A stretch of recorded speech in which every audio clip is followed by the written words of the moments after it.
हस्तिनापुर की गलियां सूर्य महोत्सव के पावन अवसर पर स्वर्ण की भांति चमक रही थीं। चारों ओर ताजे फूलों की सुगंध और पवित्र अगरबत्ती का धुआं हवा में घुला हुआ था। नगर के नागरिक अपने सबसे अच्छे वस्त्र पहनकर भगवान सूर्य की उपासना के लिए मुख्य मार्ग पर एकत्र हुए थे। ऊंचे मंदिरों के शिखर पर फहराते हुए केसरिया ध्वज विजय और धर्म की शुद्धता का संदेश दे रहे थे। हर तरफ ढोल नगाड़ों की गूंज सुनाई दे रही थी और भक्तों का उत्साह सातवें आसमान पर था। यह दिन पूरे साम्राज्य के भाग्य का निर्णायक बनने वाला था, जिसकी उस समय किसी ने कल्पना भी नहीं की थी। उसी विशाल भीड़ के बीच ईशानी नाम की एक युवा लड़की अपनी फटी हुई टोकरी को किसी तरह संभाले खड़ी थी। उसके वस्त्र पुराने, मैले और जगह जगह से फटे हुए थे, जो उसकी दरिद्रता को स्पष्ट रूप से दर्शा रहे थे। लेकिन उसकी बही बही आंखों में एक अजीब सी चमक और आत्मविश्वास था, जो भी में उसे सबसे अलग बनाता था। वह टोकरी में रखे कुछ थोड़े से सेब और खट्टे फलों को बेचने की कोशिश कर रही थी, ताकि उसे उस दिन का भोजन मिल सके। गरीबी के भारी बोझ के बावजूद उसका व्यक्तित्व शांत और अत्यंत गरिमामय था, जो उसे साधारण लोगों से अलग करता था। जैसे ही शाही जुलूस मुख्य द्वार से आगे बढ़ा, सैनिकों ने आम जनता को पीछे धकेलना शुरू कर दिया, ताकि सम्राट का मार्ग प्रशस्त हो सके। हाथी और घोड़ों की टापों से जमीन कांप रही थी और हवा में धूल के कण चमक रहे थे। सम्राट आदित्य प्रताप सिंह अपने विशाल हाथी पर सवार होकर जनता का अभिवादन स्वीकार कर रहे थे।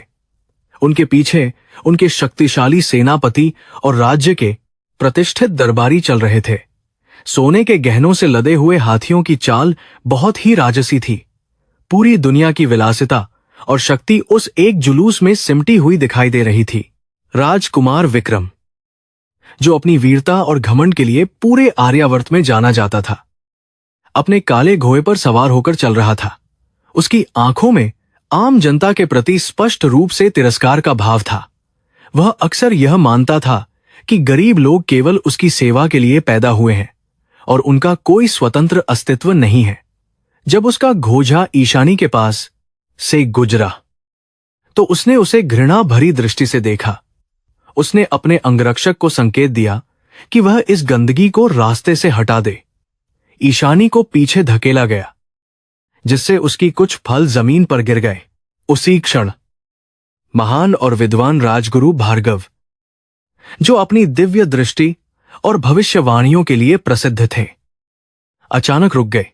उन्होंने अपना हाथ उठाकर पूरे जुलूस को रुकने का संकेत दिया, जिससे चारों ओर सन्नाटा छा गया। उनकी आंखें किसी अदृश्य शक्ति की खोज कर रही थीं और उनका चेहरा अत्यंत गंभीर हो गया था। सम्राट भी चकित रह गए और उन्होंने हाथ के संकेत से पूछा कि क्या कोई अनिष्ट होने वाला है। राजगुरु ने किसी की बात का उत्तर नहीं दिया और धीरे धीरे अपने रथ से नीचे उतरे। उनकी गरिमापूर्ण चाल ने सबका ध्यान अपनी ओर खींच लिया था।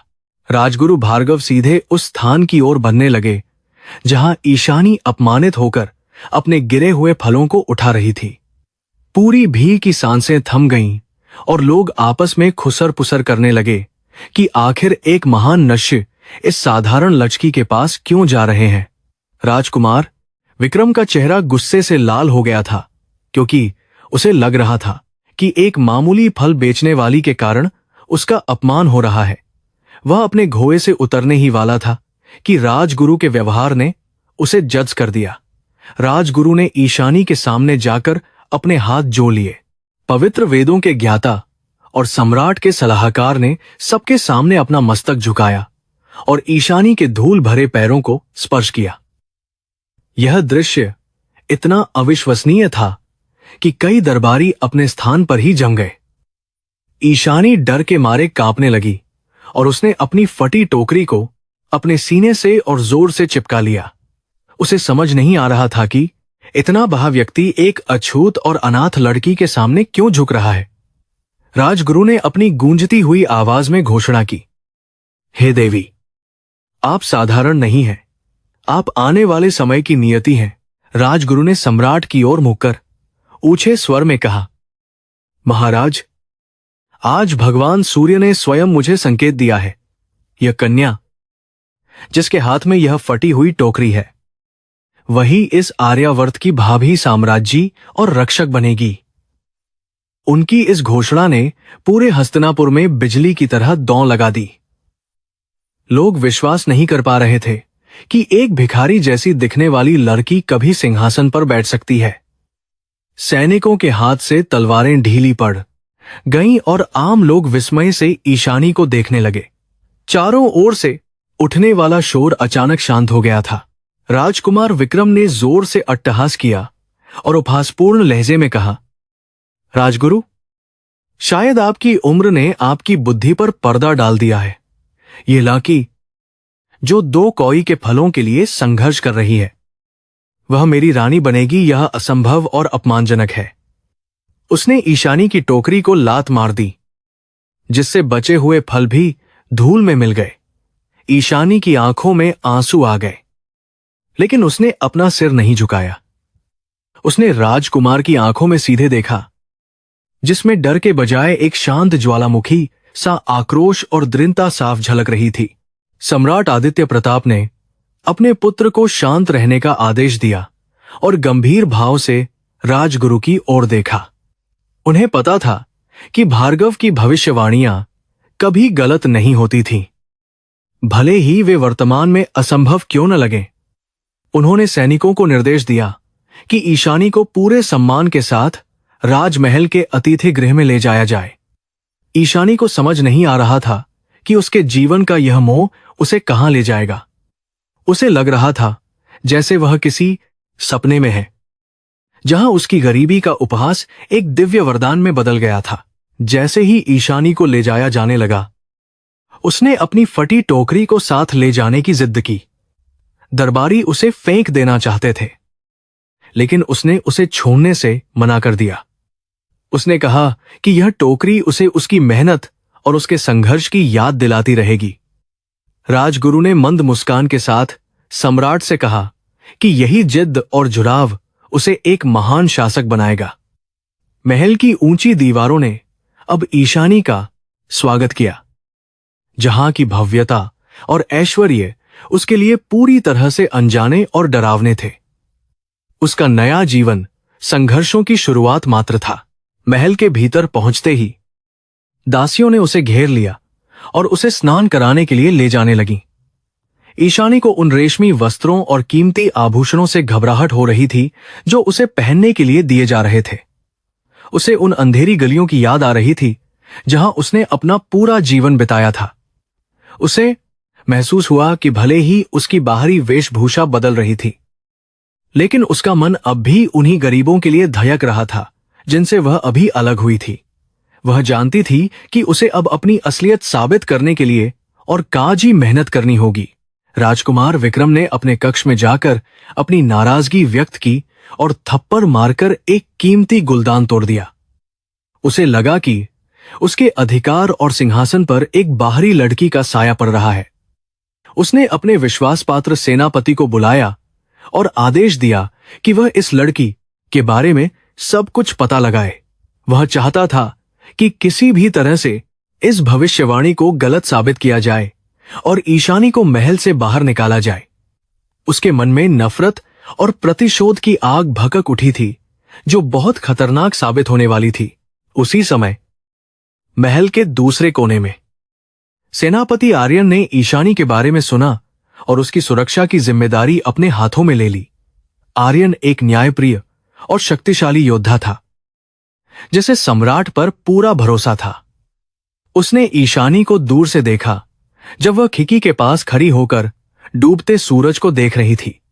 उसे उस लड़की में एक विशेष तेज दिखाई दिया जो किसी साधारण इंसान में नहीं होता। आर्यन ने मन ही मन निश्चय किया कि वह इस भावी साम्राज्य की रक्षा अपनी जान देकर भी करेगा, चाहे दुश्मन कोई भी हो। नगर की जनता के बीच भी यह चर्चा आग की तरह फैल गई थी कि एक दैवीय चमत्कार हुआ है। कुछ लोग डरे हुए थे कि एक गरीब लड़की का शासन कैसा होगा, जबकि अन्य इसे ईश्वर का न्याय मान रहे थे। मंदिर के पुजारी और साधु संत इस भविष्यवाणी का विश्लेषण करने में जुट गए थे। ईशानी के लिए उस रात नींद आना असंभव था, क्योंकि उसके कानों में अभी भी राजगुरु के वे शब्द गूंज रहे थे। वह अपनी फटी टोकरी को सहलाते हुए सोच रही थी कि क्या वह वास्तव में इस महान राष्ट्र की रक्षा कर पाएगी। अगली सुबह जब सूर्य की पहली किरण महल के झरोखों से टकराई, तो ईशानी को सम्राट के सामने पेश होने का संदेश मिला। उसके पास अब अपनी पहचान बदलने के अलावा कोई विकल्प नहीं था। उसने साहस बटोरते हुए राज दरबार की ओर कदम बढ़ाए, जहां उसकी नियति और भी कठिन परीक्षाओं के साथ प्रतीक्षा कर रही थी। हर कदम पर उसे उन जहरीली नौरों का सामना करना था जो उसे नीचा दिखाने के लिए तैयार थीं। लेकिन ईशानी ने तय कर लिया था कि वह अब और नहीं डरेगी और अपनी नियति को स्वीकार करेगी। जब वह राजदरबार में प्रविष्ट हुई, तो उसकी गरिमापूर्ण चाल और उठी हुई गर्दन ने सबको प्रभावित किया। यद्यपि वह कीमती आभूषणों में सजी थी, लेकिन उसकी आंखों की सादगी अभी भी वैसी ही थी। सम्राट ने उसे सिंहासन के पास बुलाया और पूछा कि वह इस बदलाव को कैसे देखती है। ईशानी ने अत्यंत विनम्रता के साथ कहा कि शक्ति केवल सेवा का माध्यम है, अहंकार का नहीं। उसके इस उत्तर ने दरबारियों को सोचने पर मजबूर कर दिया। राजगुरु भार्गव ने मुस्कुराते हुए सम्राट की ओर देखा, मानो कह रहे हों कि उनकी भविष्यवाणी सच होने लगी है। राजकुमार विक्रम ने फिर से विरोध करने की कोशिश की और कहा कि एक राजा के लिए केवल मीठे शब्द पर्याप्त नहीं होते। उसने ईशानी को चुनौती दी कि यदि वह वास्तव में दैवीय शक्ति का अंश है, तो उसे अपनी योग्यता सिद्ध करनी होगी। ईशानी ने शांत भाव से उसकी चुनौती को स्वीकार कर लिया, जिससे दरबार में तनाव बहा गया। वह जानती थी कि यह केवल शुरुआत है और उसे हर कदम पर अपनी बुद्धिमानी का प्रमाण देना होगा। उसकी यात्रा अब फल बेचने से बदलकर राष्ट्र के निर्माण की ओर मुड़ चुकी थी। महल की भव्यता के पीछे छिपे षड्यंत्र अब धीरे धीरे सामने आने लगे थे। ईशानी को पता चला कि कुछ मंत्री और सामंत उसके खिलाफ गुप्त बैठकें कर रहे हैं। उन्हें डर था कि अगर ईशानी सत्ता में आई, तो उनके भ्रष्टाचार और अन्याय का अंत हो जाएगा। ईशानी ने हार मानने के बजाय उन लोगों की पहचान करना शुरू कर दिया जो वास्तव में राज्य के वफादार थे। उसने अपनी गरीबी के अनुभव को अपनी ताकत बनाया और आम लोगों की समस्याओं को समझना शुरू किया।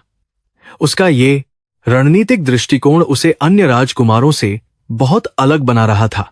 जैसे जैसे दिन बीतते गए, ईशानी और सेनापति आर्यन के बीच एक अनकहा विश्वास बढ़ने लगा। आर्यन उसे युद्ध कला और कूटनीति की बारीकियां सिखाने लगा, जो एक शासक के लिए अनिवार्य थीं। ईशानी ने बहुत ही कम समय में तलवारबाजी और घुड़सवारी में निपुणता हासिल कर ली। उसकी सीखने की क्षमता और एकाग्रता को देखकर आर्यन भी दंग रह गया था। उसे एहसास हुआ कि राजगुरु ने वास्तव में एक अनमोल रत्न को पहचान लिया है। उन दोनों के बीच बढ़ती नजदीकियों ने राजकुमार विक्रम के गुस्से को और अधिक बढ़ा दिया था। आगामी महोत्सव की तैयारियों के साथ साथ महल में तनाव भी बढ़ता जा रहा था। ईशानी को अब सार्वजनिक रूप से अपनी पहली परीक्षा देनी थी, जहां उसे प्रजा के सामने अपनी क्षमताओं का प्रदर्शन करना था। राजगुरु भार्गव ने उसे आशीर्वाद दिया और कहा कि सत्य हमेशा विजयी होता है। ईशानी ने अपने मन में देवी शक्ति का आह्वान किया और खुद को तैयार किया। उसकी फटी हुई टोकरी आज भी उसके कक्ष के एक कोने में रखी थी, जो उसे जमीन से जोहे रखती थी। यही उसकी सबसे बड़ी शक्ति थी, जो उसे दूसरों से अलग बनाती थी। हस्तिनापुर के इतिहास में यह पहला अवसर था जब एक सामान्य पृष्ठभूमि की कन्या को राजसी सम्मान दिया जा रहा था। लोगों की भीड़ महल के बाहर जमा होने लगी थी, ताकि वे अपनी होने वाली रानी की एक झलक देख सकें। ईशानी ने झरोखे से बाहर देखा और महसूस किया कि उसकी जिम्मेदारी केवल खुद को बचाना नहीं, बल्कि इन हजारों लोगों के जीवन को बेहतर बनाना है। उसका संकल्प अब पत्थर की तरह मजबूत हो चुका था। वह जानती थी कि रास्ता कांटों भरा है, लेकिन वह अब पीछे मुड़ने वाली नहीं थी। इस प्रकार एक साधारण फल बेचने वाली लड़की के जीवन का एक नया अध्याय शुरू हुआ, जिसने पूरे साम्राज्य की नींव हिला दी थी। राजगुरु की भविष्यवाणी ने न केवल एक व्यक्ति का भाग्य बदला, बल्कि पूरे समाज की सोच को एक नई दिशा दी। ईशानी अब केवल एक नाम नहीं, बल्कि परिवर्तन की एक लहर बन चुकी थी। आने वाले दिन और भी चुनौतीपूर्ण होने वाले थे, लेकिन उसके भीतर की अग्नि अब बुझने वाली नहीं थी। पूरे राज्य की आंखें अब उस पर टिकी थीं, जो उसकी नियति का निर्माण करने वाली थीं। राजमहल के अंतःपुर में प्रवेश करते ही ईशानी को एक अजीब सी भारीपन का अनुभव हुआ। यहां की विलासिता उसकी सोच से कहीं अधिक थी। जहां फर्श पर बिछी मखमली कालीनों पर उसके पैर धंस रहे थे, ऊंची छतों पर की गई नक्काशी और दीवारों पर जाए हुए बहुमूल्य रत्न उसे अपनी गरीबी का एहसास करा रहे थे। उसे लगा जैसे वह किसी स्वर्ण पिंजरे में कैद हो गई है, जहां उसकी आजादी का गला घोंटा जा रहा था। दासियां उसे रेशमी वस्त्र पहनाने के लिए चारों ओर से घेरे खड़ी थीं, लेकिन ईशानी की आत्मा अभी भी अपनी उन गलियों में भटक रही थी। महारानी सुमित्रा अपने ऊंचे आसन पर विराजमान थीं, और उनके चारों ओर राज्य की सबसे सुंदर और चतुर परिचारिकाएं खड़ी थीं। महारानी की आंखों में ईशानी के प्रति स्पष्ट रूप से उपहास और तिरस्कार की भावना दिखाई दे रही थी।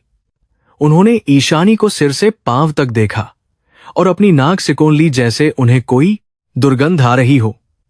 उनके चेहरे की झुर्रियां उनके कठोर स्वभाव और वर्षों के अहंकार को साफ तौर पर बयां कर रही थीं। पूरा वातावरण तनावपूर्ण हो गया था, और वहां खज्जी हर महिला ईशानी की त्रुटियां खोजने में व्यस्त थी। महारानी ने अपनी भारी आवाज में कहा, तो यही वह दरिद्र कन्या है जिसे राजगुरु ने हमारा भविष्य बताया है। एक फल बेचने वाली, जो फटी हुई टोकरी लेकर सकों पर भीख मांगती थी। क्या अब वह हमारे गौरवशाली सिंहासन की शोभा बढ़ाएगी? उनकी बात सुनते ही पूरी सभा में ठहाके गूंज उठे, जो ईशानी के कानों में तीखे कांच की तरह चुभ रहे थे। ईशानी ने अपनी मुट्ठियां कस लीं, लेकिन उसने अपना आपा नहीं खोया। उसने महसूस किया कि यह शब्दों से अधिक वार भावनाओं और मान सम्मान पर किया जाता है। ईशानी ने अपनी गर्दन ऊंची की और महारानी की आंखों में सीधे देखते हुए अत्यंत मधुर स्वर में उत्तर दिया। उसने कहा कि फल की मिठास उसके छिलके या उसे ले जाने वाली टोकरी से नहीं, बल्कि उसके भीतर के रस से जानी जाती है। इसी प्रकार मनुष्य की योग्यता उसके वस्त्रों से नहीं, बल्कि उसके चरित्र और उसके द्वारा किए गए कर्मों से आंकी जानी चाहिए। उसके इस साहसी उत्तर ने महारानी को निरुत्तर कर दिया और सभा में अचानक सन्नाटा छा गया। ईशानी की बुद्धिमानी ने पहली बार महल की महिलाओं को यह एहसास कराया। इसी बीच सेनापति आर्यन वहां पहुंचे, जिनका व्यक्तित्व किसी पहाड़ की तरह अटल और शांत था। उनकी उपस्थिति मात्र से ही वहां का माहौल थोड़ा संतुलित हो गया। उन्होंने महारानी का अभिवादन किया, लेकिन उनकी दृष्टि ईशानी पर टिकी हुई थी, जिसमें सम्मान का भाव स्पष्ट था। उन्होंने देखा कि कैसे एक अकेली लड़की इतने सारे शत्रुओं के बीच भी अडिग खड़ी थी। आर्यन ने मन ही मन ईशानी के धैर्य की सराहना की और उसे राज्य की सुरक्षा व्यवस्था के बारे में सूचित करने का निश्चय किया। वह जानते थे कि ईशानी के लिए असली चुनौतियां अभी शुरू हुई हैं। आर्यन ने सम्राट के आदेश को दोहराते हुए कहा कि ईशानी को अब से भविष्य की महारानी के रूप में सभी उचित सम्मान और सुरक्षा प्रदान की जाएगी। उन्होंने चेतावनी भरे लहजे में यह भी स्पष्ट किया कि जो कोई भी सम्राट के निर्णय का अपमान करेगा, उसे कठोर दंड भुगतना होगा।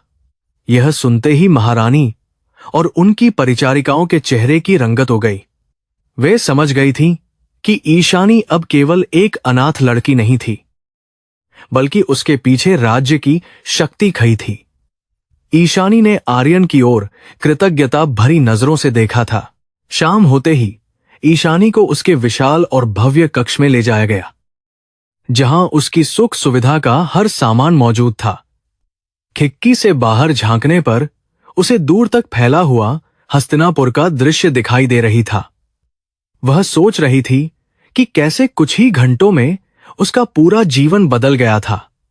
उसकी पुरानी फटी टोकरी कक्ष के एक एकांत कोने में रखी थी, जो उस भव्यता के बीच बहुत ही अजीब लग रही थी। उसने उस टोकरी को छुआ और उसे महसूस हुआ कि उसकी जहें आज भी उसी मिट्टी में है। अचानक कमरे के दरवाजे पर एक हल्की दस्तक हुई और ईशानी ने देखा कि एक छोटी सी दासी कुछ फल लेकर अंदर आई थी। उस दासी की आंखों में डर था, क्योंकि उसने ईशानी के बारे में फैली हुई भविष्यवाणियों के बारे में सुना था। ईशानी ने उसे पास बुलाया और मुस्कुराते हुए उससे उसका नाम पूछा, जिससे दासी का डर कुछ कम हुआ। ईशानी ने महसूस किया कि महल के भीतर भी ऐसे लोग हैं जो दबे कुचले हैं और जिन्हें प्यार की जरूरत है। उसने निश्चय किया कि वह इन सबका भाग्य बदल देगी। रात के सन्नाटे में ईशानी को टहलने की इच्छा हुई और वह चुपचाप अपने कक्ष से बाहर निकल आई। महल के गलियारे मशालों की रोशनी में चमक रहे थे और चारों ओर पहरेदारों की पदचाप सुनाई दे रही थी।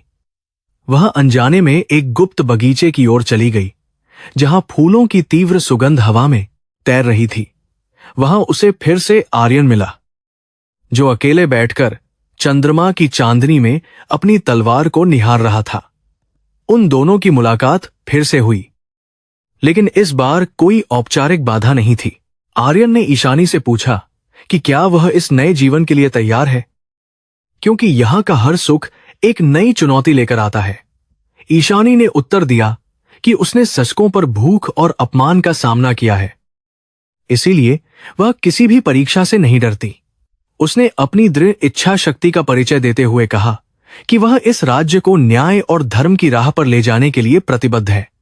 आर्यन उसकी बातों से बहुत प्रभावित हुआ और उसने महसूस किया कि राजगुरु ने वास्तव में एक दिव्य आत्मा को खोजा। अगले दिन राजकुमार विक्रम ने एक बही सभा बुलाई, जिसमें राज्य के सभी प्रभावशाली लोग शामिल हुए थे। उसका मुख्य उद्देश्य ईशानी को नीचा दिखाना और उसे एक अयोग्य कन्या साबित करना था। उसने जानबूझकर कूटनीति और अर्थशास्त्र के ऐसे जटिल प्रश्न पूछे जिनका उत्तर केवल एक शिक्षित विद्वान ही दे सकता था। उसे पूरा यकीन था कि ईशानी घबरा जाएगी और सबके सामने लज्जित होकर महल छोड़कर चली जाएगी। ईशानी ने शांत भाव से सभी प्रश्नों को सुना और अपने व्यावहारिक अनुभवों के आधार पर उनके सटीक उत्तर दिए।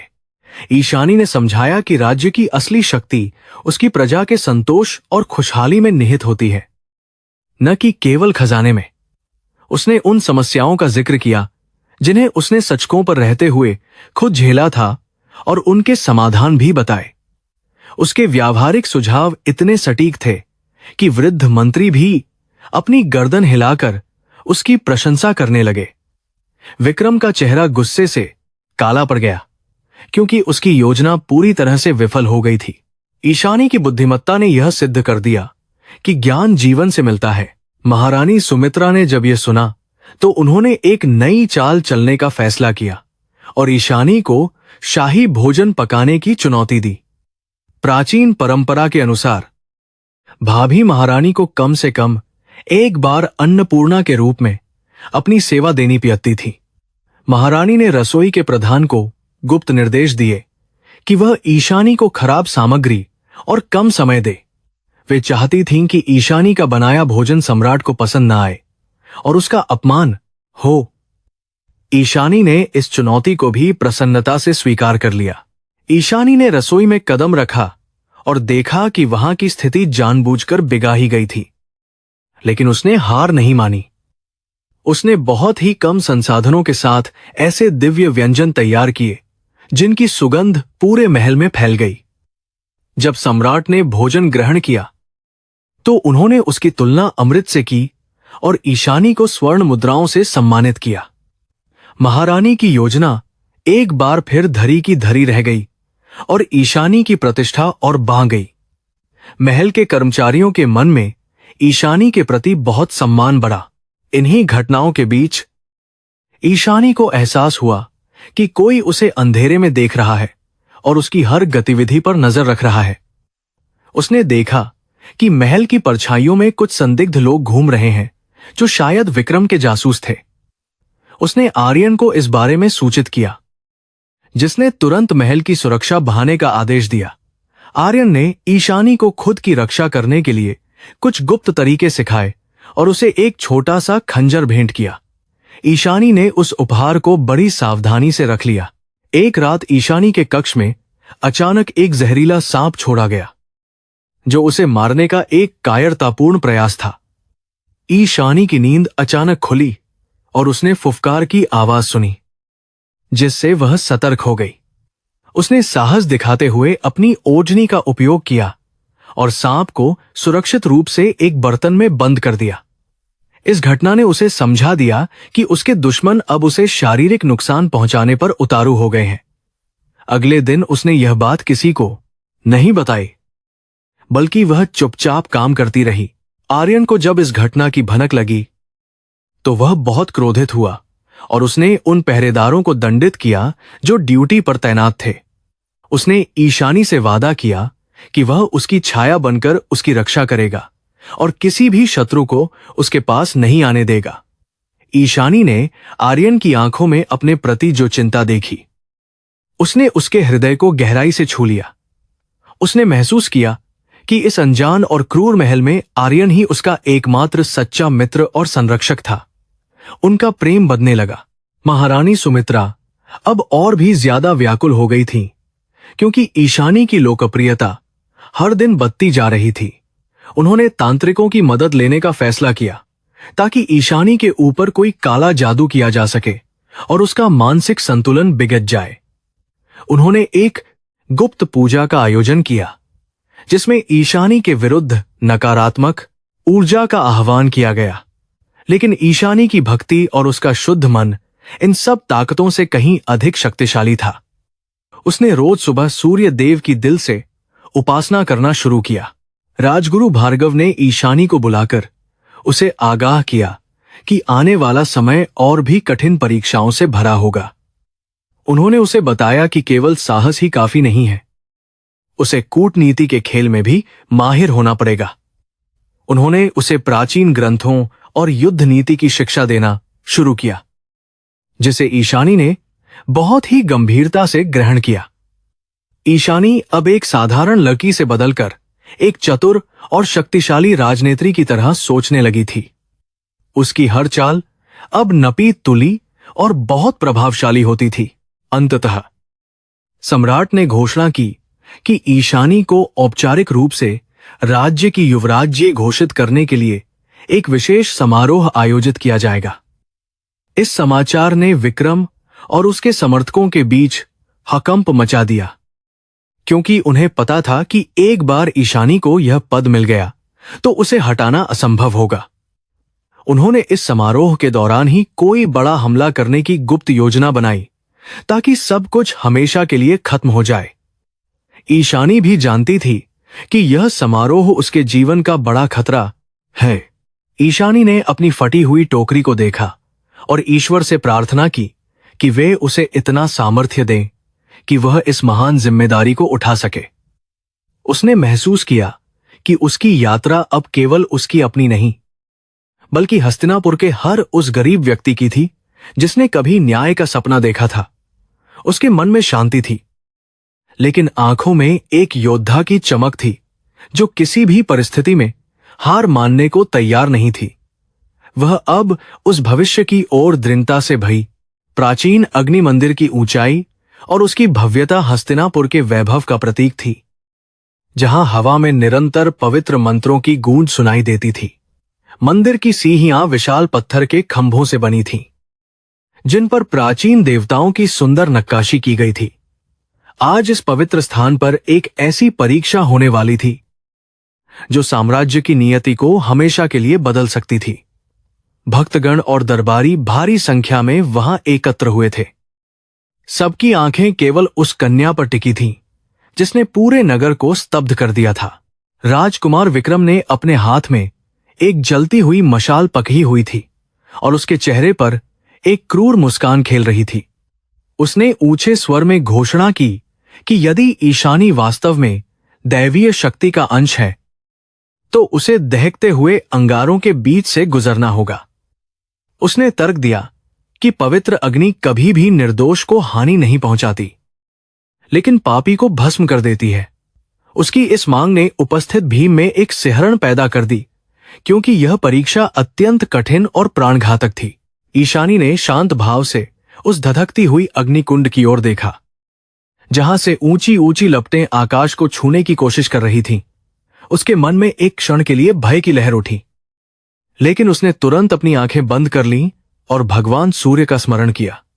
उसने महसूस किया कि यह केवल उसकी शारीरिक परीक्षा नहीं थी, बल्कि उसके आत्मसम्मान और सत्य की लड़ाई थी। उसने अपनी फटी हुई टोकरी को अपने हाथों में और मजबूती से पक लिया, जो उसकी गरीबी और संघर्ष का एकमात्र गवाह थी। सेनापति आर्यन भी के अग्रिम पंक्ति में खड़े थे और उनकी तलवार की मूठ पर हाथ बार बार कस रहा था, क्योंकि उन्हें खतरे का एहसास था। उन्होंने देखा कि मुख्य पुजारी, जो विक्रम का करीबी था, चुपके से अग्निकुंड में कुछ विशेष जजी बूटियां डाल रहा था, जो लपटों को और अधिक हिंसक बना रही थीं। आर्यन जानते थे कि यह एक सुनियोजित षड्यंत्र था, जिसका उद्देश्य ईशानी को सार्वजनिक रूप से समाप्त करना था। उनका हृदय ईशानी की सुरक्षा के लिए व्याकुल था, लेकिन वे राजसी नियमों के कारण चुप रहने को विवश थे।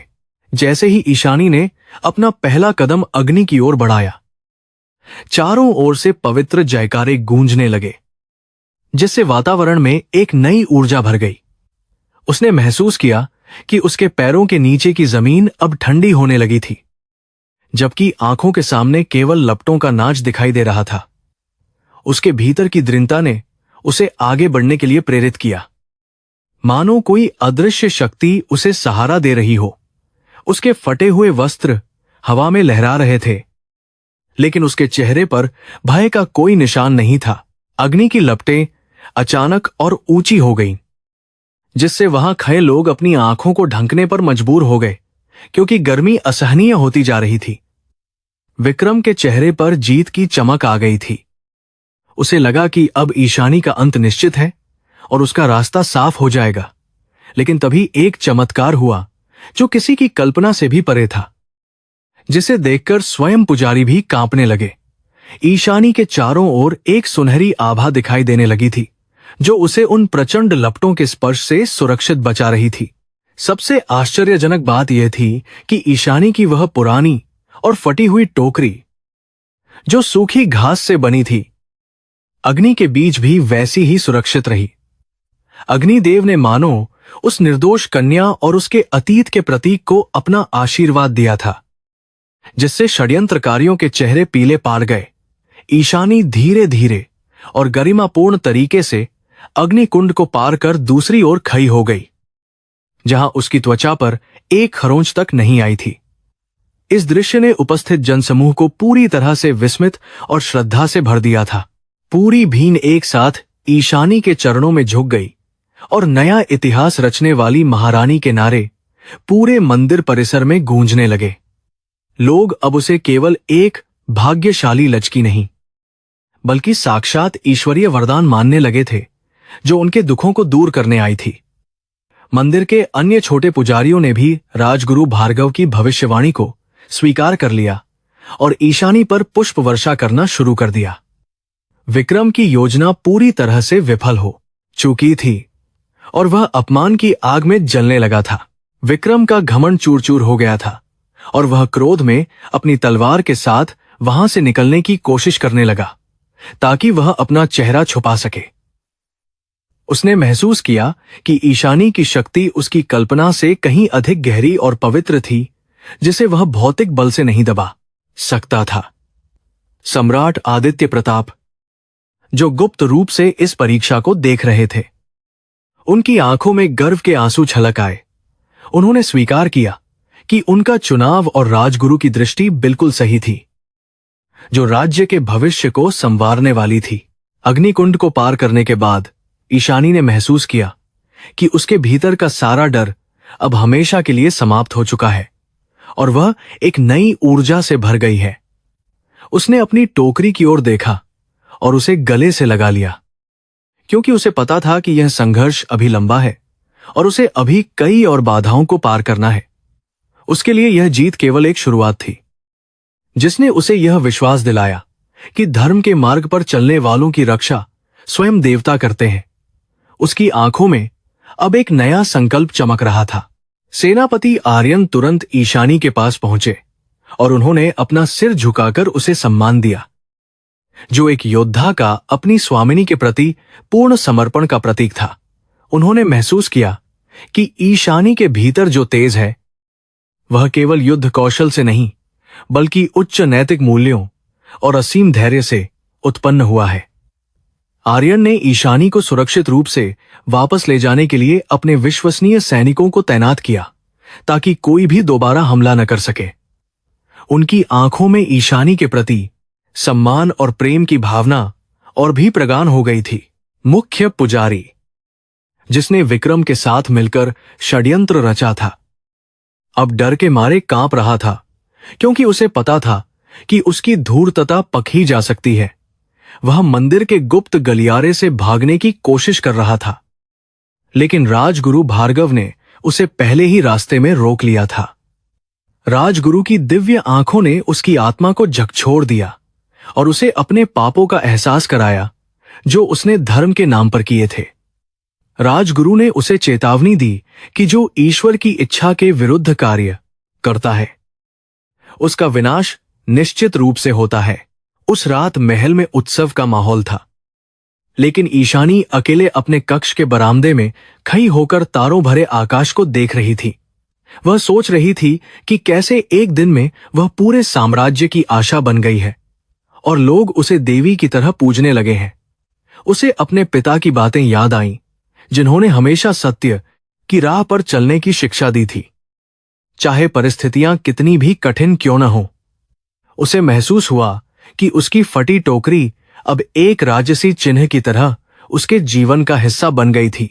हार मानने के बजाय राजकुमार विक्रम ने अपने कक्ष में अपने वफादार गुप्तचरों को बुलाया और एक नया, अधिक खतरनाक और अंधेरा षड्यंत्र रचने का आदेश दिया।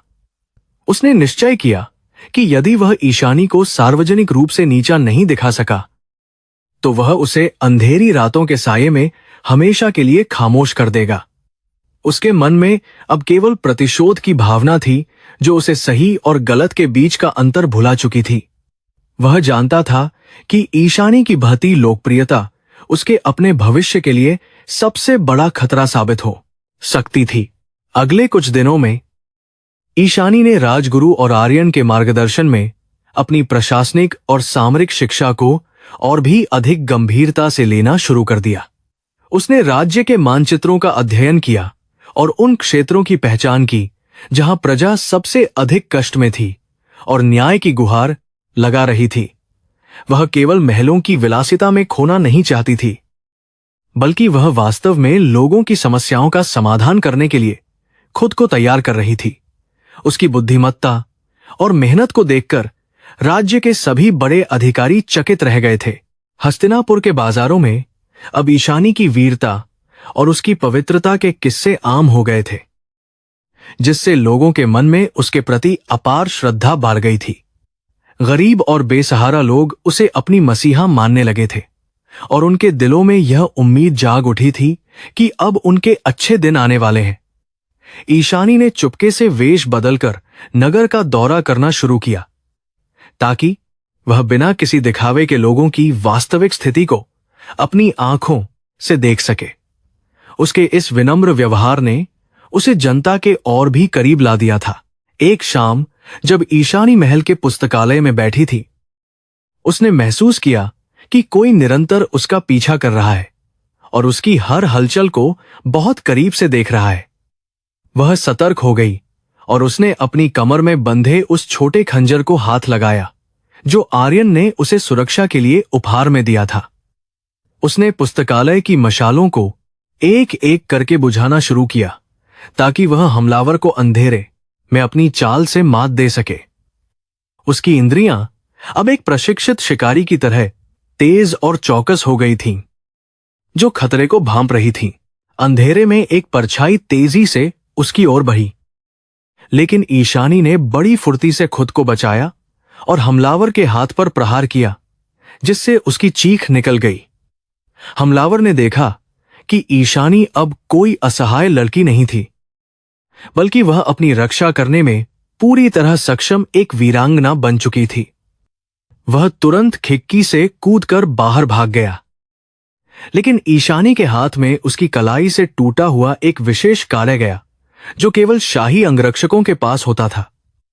यह सबूत ईशानी के लिए बहुत महत्वपूर्ण था, जो गद्दारों का पर्दाफाश कर सकता था। ईशानी ने उस कार्य को ध्यान से देखा और महसूस किया कि महल के भीतर का जाल उसकी सोच से कहीं अधिक गहरा और घातक है, जहां अपने ही लोग दुश्मन बने हुए थे। उसने तुरंत आर्यन को बुलाया और उसे वह कारा दिखाया, जिसे देखते ही आर्यन के माथे पर चिंता की लकीरें उभर आईं, क्योंकि वह कारा उनके अपने ही एक विश्वसनीय सैनिक का था। आर्यन को एहसास हुआ कि सेना के भीतर भी विक्रम ने अपने वफादार लोगों को भर्ती कर रखा है, जो कभी भी विद्रोह कर सकते थे। उन्होंने अब और भी सतर्क रहने का फैसला किया। ईशानी ने आर्यन की आंखों में दृढ़ता से देखते हुए कहा कि वह अब केवल खुद को बचाने के लिए नहीं, बल्कि राज्य की शुद्धता के लिए लड़ेंगी। उसने अपनी फटी टोकरी को देखा और उसे लगा कि यह टोकरी अब उसे उन सभी लोगों की याद दिला रही है जिनके साथ न्याय होना बाकी है। राजगुरु ने उसे आशीर्वाद दिया और कहा कि परीक्षा का यह दौर उसे और भी शक्तिशाली बनाएगा, जो एक महान साम्राज्य के निर्माण के लिए आवश्यक है। हस्तिनापुर की हवाओं में अब एक बदलाव की सुगबुगाहट सुनाई देने लगी थी, जो सबको हिलाने वाली थी। आने वाले सप्ताह में ईशानी ने गुप्त रूप से उन लोगों की सूची तैयार की जिन पर वह पूर्ण विश्वास कर सकती थी और जो राज्य के प्रति अपनी निष्ठा रखते थे। उसने आर्यन के साथ मिलकर महल की सुरक्षा व्यवस्था में सूक्ष्म बदलाव किए, ताकि शत्रुओं को उनकी योजना का पता न चल सके और वे जाल में फंस जाएं। वह जानती थी कि अगला हमला और भी बड़ा और निर्णायक होगा, इसलिए वह शारीरिक और मानसिक दोनों रूप से खुद को तैयार कर रही थी।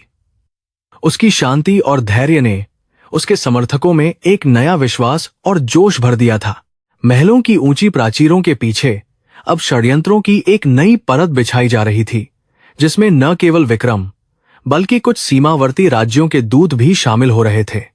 वे जानते थे कि यदि ईशानी महारानी बनती है तो उनकी विस्तारवादी नीतियों पर अंकुश लग जाएगा और प्रजा शक्तिशाली हो जाएगी। ईशानी ने अपनी तीक्ष्ण बुद्धि से इन विदेशी साजिशों को भी भांप लिया था और उसने अपनी गुप्त रणनीति तैयार करना शुरू कर दिया था। अब वह केवल एक कन्या नहीं, बल्कि एक ऐसी योद्धा थी जो अपनी मातृभूमि के सम्मान के लिए किसी भी हद तक जा सकती थी। हस्तिनापुर का राजसी भोजन कक्ष आज दीपों की जगमगाहट से दीप्तिमान था, जहां सोने के बर्तनों में सजे व्यंजन अपनी सुगंध बिखेर रहे थे। संगीतकारों की वीणा और बांसुरी की मधुर तान ने वातावरण को एक उत्सव जैसा बना दिया था। लेकिन इस रौनक के पीछे एक भयानक षड्यंत्र पल रहा था। सम्राट आदित्य प्रताप सिंह के साथ राज्य के सभी प्रभावशाली सामंत और मंत्री अपनी गरिमापूर्ण वेशभूषा में उपस्थित थे। हर कोई ईशानी की उपस्थिति का इंतजार कर रहा था, जिसकी चर्चा अब गली मोहल्लों से निकलकर ऊंचे महलों की दीवारों तक पहुंच चुकी थी। नीच स्वभाव का प्रधानमंत्री शून्य, जो वर्षों से भ्रष्टाचार के दलदल में डूबा हुआ था, राजकुमार विक्रम के पास धीरे से जाकर खड़ा हो गया। उन दोनों की आंखों में ईशानी के प्रति गहरी नफरत साफ झलक रही थी, क्योंकि उन्हें डर था कि वह उनकी काली शक्तियों का अंत कर देगी। शून्य ने विक्रम के कान में फुसफुसाते हुए कहा कि आज की रात ईशानी के लिए अंतिम रात होगी, क्योंकि विष का प्याला तैयार है। विक्रम ने एक कुटिल मुस्कान के साथ अपना सिर हिलाया और मदिरा के सुनहरे पात्र को अपने होठों से लगा लिया। तभी द्वारपाल ने ऊंचे स्वर में ईशानी के आगमन की घोषणा की और पूरा कक्ष अचानक से शांत हो गया, जैसे समय ठहर गया हो। ईशानी ने नीले रंग का रेशमी परिधान पहना था, जिस पर चांदी के धागों से बारीक नक्काशी की गई थी। जो उसकी प्राकृतिक सुंदरता को और बढ़ा रही थी। उसके गले में मोतियों की माला चमक रही थी, लेकिन उसकी आंखों में अब भी वही पुरानी सादगी और सतर्कता थी जो सहकों पर रहती थी। वह अत्यंत आत्मविश्वास के साथ सम्राट के पास पहुंची और झुककर उनका अभिवादन किया, जिससे दरबारी प्रभावित हुए। रात्रि भोज का आरंभ हुआ और विभिन्न प्रकार के पकवान परोसे जाने लगे, जिनकी सजावट देखकर किसी की भी भूख जाग जाती। ईशानी के लिए विशेष रूप से तैयार किया गया एक सूप का प्याला लाया गया, जिसे एक हाथ कांपते हुए सेवक ने उसके सामने रखा। उस सेवक की आंखों में छिपा डर ईशानी की अनुभवी नजरों से बच नहीं सका, क्योंकि उसने सचकों पर लोगों के चेहरों को पटना बखूबी सीखा था। उसने महसूस किया कि इस भव्यता के पीछे कुछ बहुत ही कड़वा और जानलेवा छिपा हुआ है, जो उसे निगलने के लिए तैयार है। ईशानी ने प्याले को हाथ में लिया और उसे अपने चेहरे के पास ले जाकर उसकी सुगंध को गहराई से महसूस करने की कोशिश की। अपनी गरीबी के दिनों में वह जंगलों से जैजी बूटियां इकट्ठा कर उन्हें बेचती थी, इसलिए उसे हर घातक औषधि की गंध का सटीक ज्ञान था। उसे उस सूप में कालकूट नामक विष की हल्की सी गंध महसूस हुई, जो बहुत ही धीमी गति से इंसान के हृदय को रोक देता था। उसने प्याले को वापस मेज पर रख दिया और अपनी तीक्ष्ण नजरों से प्रधानमंत्री शून्य की ओर देखा, जो उसे देख रहा था। ईशानी ने अत्यंत विनम्रता के साथ सम्राट से कहा, महाराज, इस सूप की सुगंध अत्यंत दिव्य है, लेकिन मुझे लगता है कि इसका पहला घूंट उस व्यक्ति को मिलना चाहिए जिसने इसे इतनी मेहनत से बनाया है। यह सुनकर प्रधानमंत्री के चेहरे की रंगत उह गई और वह पसीने से तरबतर होने लगा, क्योंकि उसे पता था कि प्याले में मौत छिपी है। सम्राट ने मुस्कुराते हुए इस सुझाव की सराहना की और उस सेवक को आदेश दिया कि वह सूप का स्वाद लेकर उसकी गुणवत्ता की पुष्टि करे। वह सेवक डर के मारे थर थर कांपने लगा और उसने अचानक भागने की कोशिश की, लेकिन सेनापति आर्यन ने बिजली की फुर्ती से उसे पकड़ लिया। सम्राट को अब संदेह हो गया कि कुछ बहुत गलत हो रहा है और उन्होंने तुरंत राजकीय हकीम को उस सूप की जांच करने का आदेश दिया। हकीम ने जैसे ही सूप का निरीक्षण किया, उसने पुष्टि की कि इसमें प्राणघातक विष मिलाया गया है, जो किसी की भी जान ले सकता था। पूरे दरबार में शोर मच गया और सम्राट का क्रोध 7वें आसमान पर पहुंच गया, क्योंकि उनकी अतिथि पर हमला हुआ था। सम्राट ने गर्जना करते हुए पूछा कि इस नीच कृत्य के पीछे किसका हाथ है, और वह सेवक डर के मारे प्रधानमंत्री शून्य के पैरों में गिर पा। उसने रोते हुए स्वीकार किया कि उसे धन का लालच दिया गया था और उसे ईशानी को मारने के लिए मजबूर किया गया था। यद्यपि उसने सीधा नाम नहीं लिया, लेकिन उसकी नजरें बार बार शून्य और विक्रम की ओर जा रही थीं, जिससे सब कुछ स्पष्ट हो गया। ईशानी शांत खजी रही। उसकी आंखों में अब दया नहीं, बल्कि एक न्यायप्रिय शासक की कठोरता साफ तौर पर दिखाई दे रही थी। प्रधानमंत्री शून्य ने तुरंत सफाई देने की कोशिश की और कहा कि यह सब उसे बदनाम करने के लिए किया गया एक बड़ा विदेशी षड्यंत्र है। उसने उस बेचारे सेवक को ही अपराधी ठहराते हुए उसे तुरंत मृत्युदंड देने की मांग की, ताकि सच्चाई कभी बाहर ना आ सके और वह बच जाए।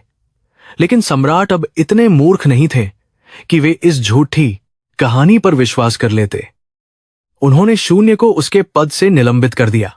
विक्रम भी चुपचाप खजा था। उसे डर था कि कहीं उसकी संलिप्तता का प्रमाण न मिल जाए और वह फंस जाए। ईशानी ने बीच में हस्तक्षेप करते हुए कहा कि केवल सेवक को सजा देना पर्याप्त नहीं है, बल्कि उस जज को काटना जरूरी है जहां से यह जहर पनप रहा है।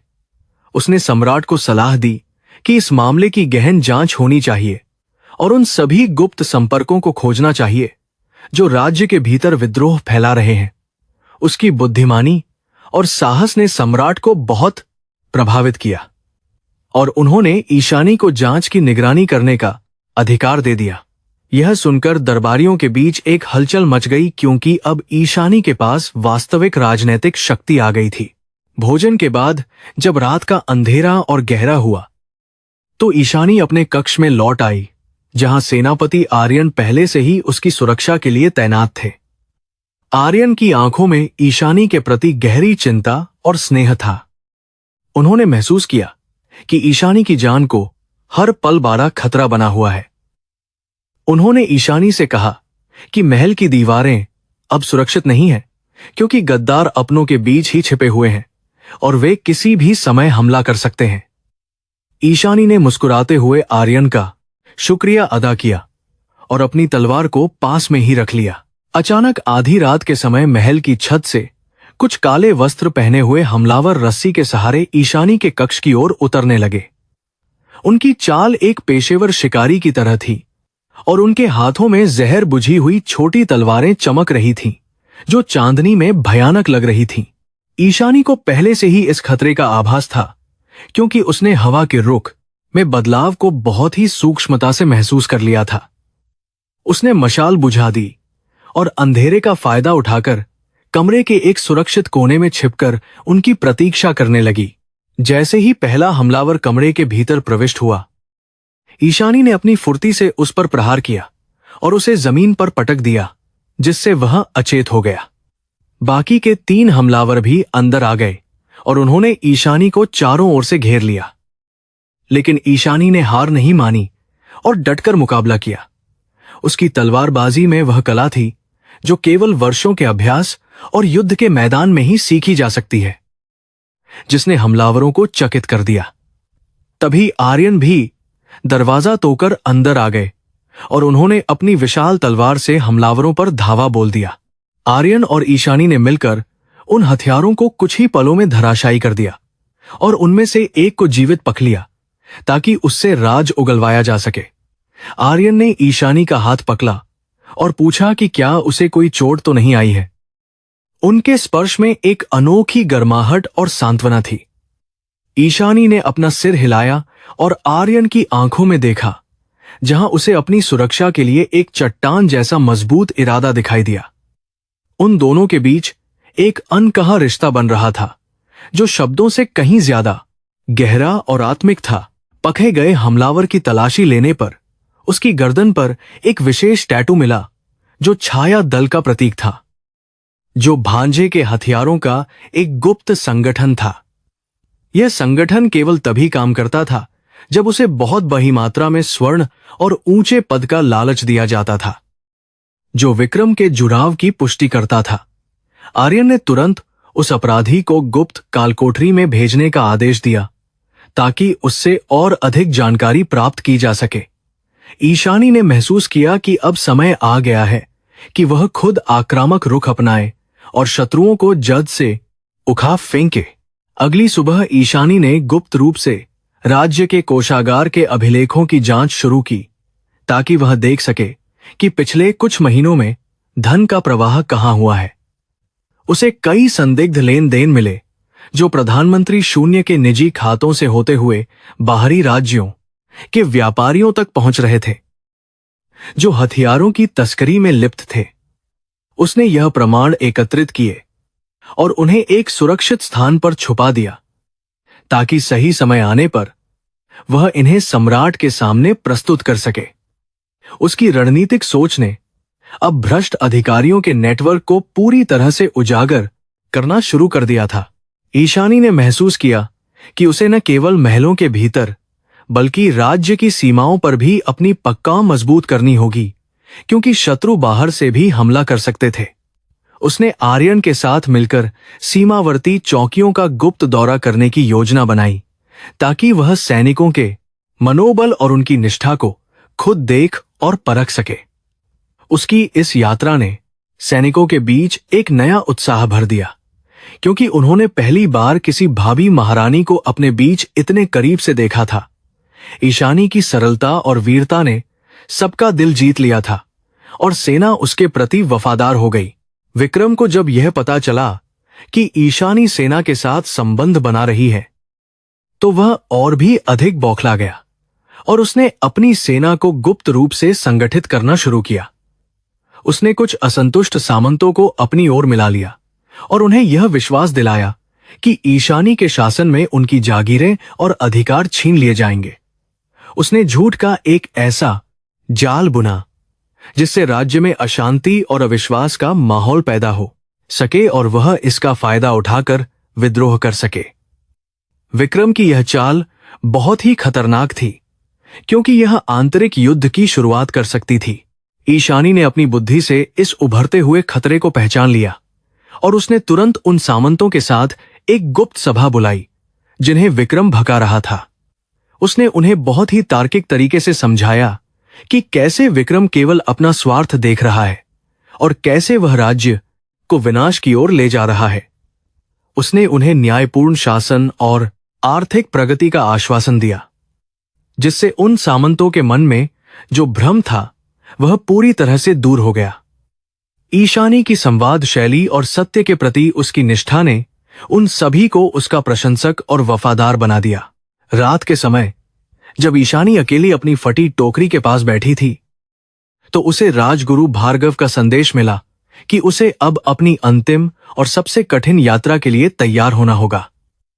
उन्होंने उसे बताया कि धर्मा का मुकुट प्राप्त करना ही उसकी वैधानिकता को सिद्ध करने का एकमात्र रास्ता है, जो प्राचीन गुफाओं में सुरक्षित रखा गया है। ईशानी ने गहरी सांस ली और महसूस किया कि उसकी नियति उसे अब उन ऊंचाइयों पर ले जा रही है जहां केवल महापुरुषों के ही कदम पाते हैं। उसने अपने मन को शांत किया और अपनी अगली योजना पर काम करना शुरू किया। सेनापति आर्यन उसके पास आए और उन्होंने अपनी तलवार को उसके कदमों में रखते हुए शपथ ली कि वह इस पवित्र यात्रा में उसके साथ छाया बनकर चलेंगे। ईशानी ने आर्यन की ओर देखा और उसके चेहरे पर एक हल्की मुस्कान आई, जो विश्वास और प्रेम का मिला जुला रूप थी, जिसने उसे और भी अधिक साहस प्रदान किया। वे दोनों जानते थे कि यह यात्रा न केवल शारीरिक रूप से थका देने वाली होगी, बल्कि इसमें कई मायावी और राक्षसी शक्तियों का सामना भी करना पड़ेगा। ईशानी ने अपनी कमर कसी और कल सुबह की पहली किरण के साथ प्रस्थान करने का निश्चय किया। हिमालय की बर्फीली चोटियां आकाश की असीमित ऊंचाइयों को छू रही थीं, जहां ठंडी हवाएं किसी प्राचीन और रहस्यमयी मंत्र की तरह निरंतर गूंज रही थीं।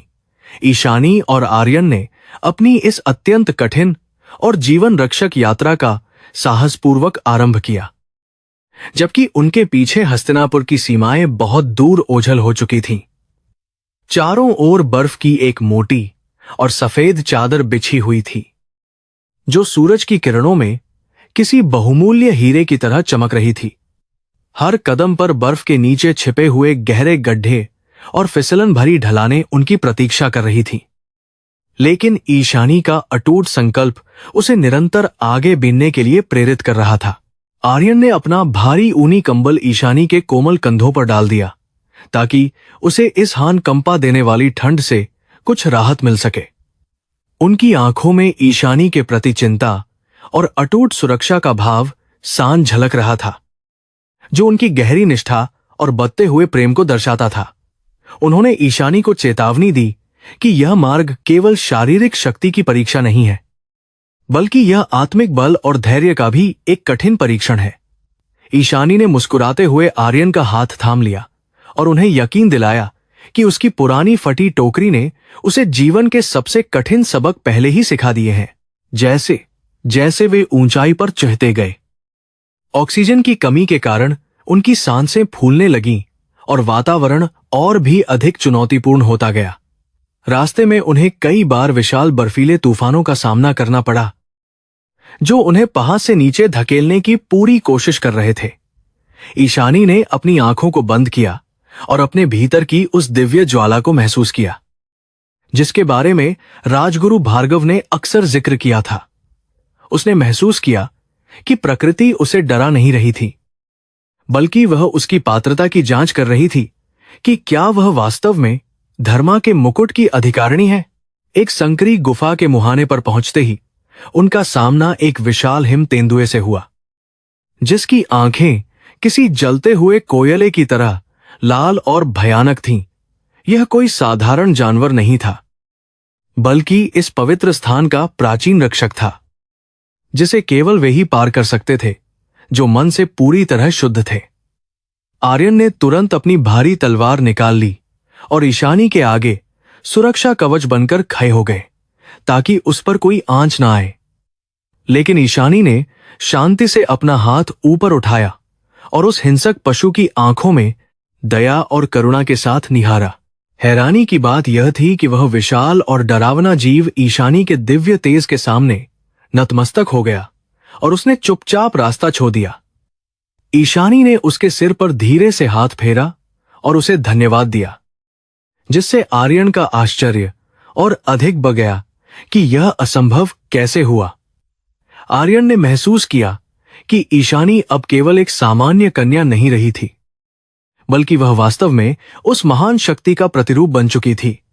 उन्होंने अपनी तलवार वापस म्यान में रख ली और ईशानी के पीछे पीछे उस अंधेरी और रहस्यमयी गुफा के भीतर प्रविष्ट हुए जहां इतिहास सोया था। गुफा की दीवारों पर प्राचीन काल की सुंदर नक्काशी और चित्र बने हुए थे, जो हस्तिनापुर के वीर योद्धाओं और उनके गौरवशाली बलिदानों की कहानियां कह रहे थे। एक विशेष स्थान पर पहुंचकर ईशानी के कदम अचानक ठिठक गए, क्योंकि वहां एक महान योद्धा का विशाल चित्र बना हुआ था जो बिल्कुल उसके जैसा दिखता था। ईशानी के हृदय की धड़कनें तेज हो गईं और उसे अपनी धुंधली यादों के कुछ बिखरे हुए हिस्से फिर से झुते हुए महसूस होने लगे। उसने उस ठंडे पत्थर को छुआ और उसे लगा जैसे कोई परिचित स्पर्श उसकी आत्मा को गहराई से झकझोर रहा हो। आर्यन ने धीरे से ईशानी के पास जाकर खुलासा किया कि यह चित्र महान सेनापति वर्धन का है, जो किसी समय हस्तिनापुर के सबसे शक्तिशाली रक्षक थे। उन्होंने बताया कि वर्धन ईशानी के असली पिता थे, जिन्हें प्रधानमंत्री शून्य के पूर्वजों ने एक झूठे षड्यंत्र में फंसाकर देश निकाला दे दिया था। ईशानी की आंखों से आंसू छलक पड़े जब उसे पता चला कि उसके पिता कोई अपराधी नहीं, बल्कि एक महान देशभक्त थे, जिन्होंने राज्य के लिए सब कुछ न्योछावर कर दिया। उसका अपनी फटी टोकरी से जो जुहाव था, वह वास्तव में उसके पिता की मेहनत का ही एक बचा हुआ अंश था। अपने पिता की वीरता की कहानी सुनकर ईशानी का दुख अब एक प्रचंड अग्नि में बदल गया और उसके भीतर प्रतिशोध की जगह न्याय की भावना जागी। उसने कसम खाई कि वह न केवल अपना अधिकार वापस लेगी, बल्कि अपने पिता के ऊपर लगे कलंक को भी पूरी तरह से धो डालेगी। आर्यन ने उसे सहारा दिया और कहा कि वह इस धर्मयुद्ध में हमेशा उसके साथ रहेंगे और गद्दारों को उनके किए की सजा जरूर देंगे। वे दोनों अब गुफा के सबसे आंतरिक और गुप्त कक्ष की ओर बढ़े, जहां धर्मा का मुकुट प्रकाश की किरणों में चमक रहा था।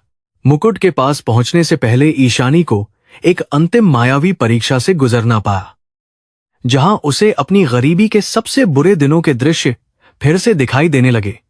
उसने खुद को फिर से उन्हीं फटे कपों में देखा, जहां लोग उसका उपहास कर रहे थे और उसे पत्थरों से मारकर भगा रहे थे। माया ने उसे प्रलोभन दिया कि वह यह सब छोड़कर एक काल्पनिक सुखमय जीवन चुन सकती है, जहां उसे कोई दुख नहीं मिलेगा।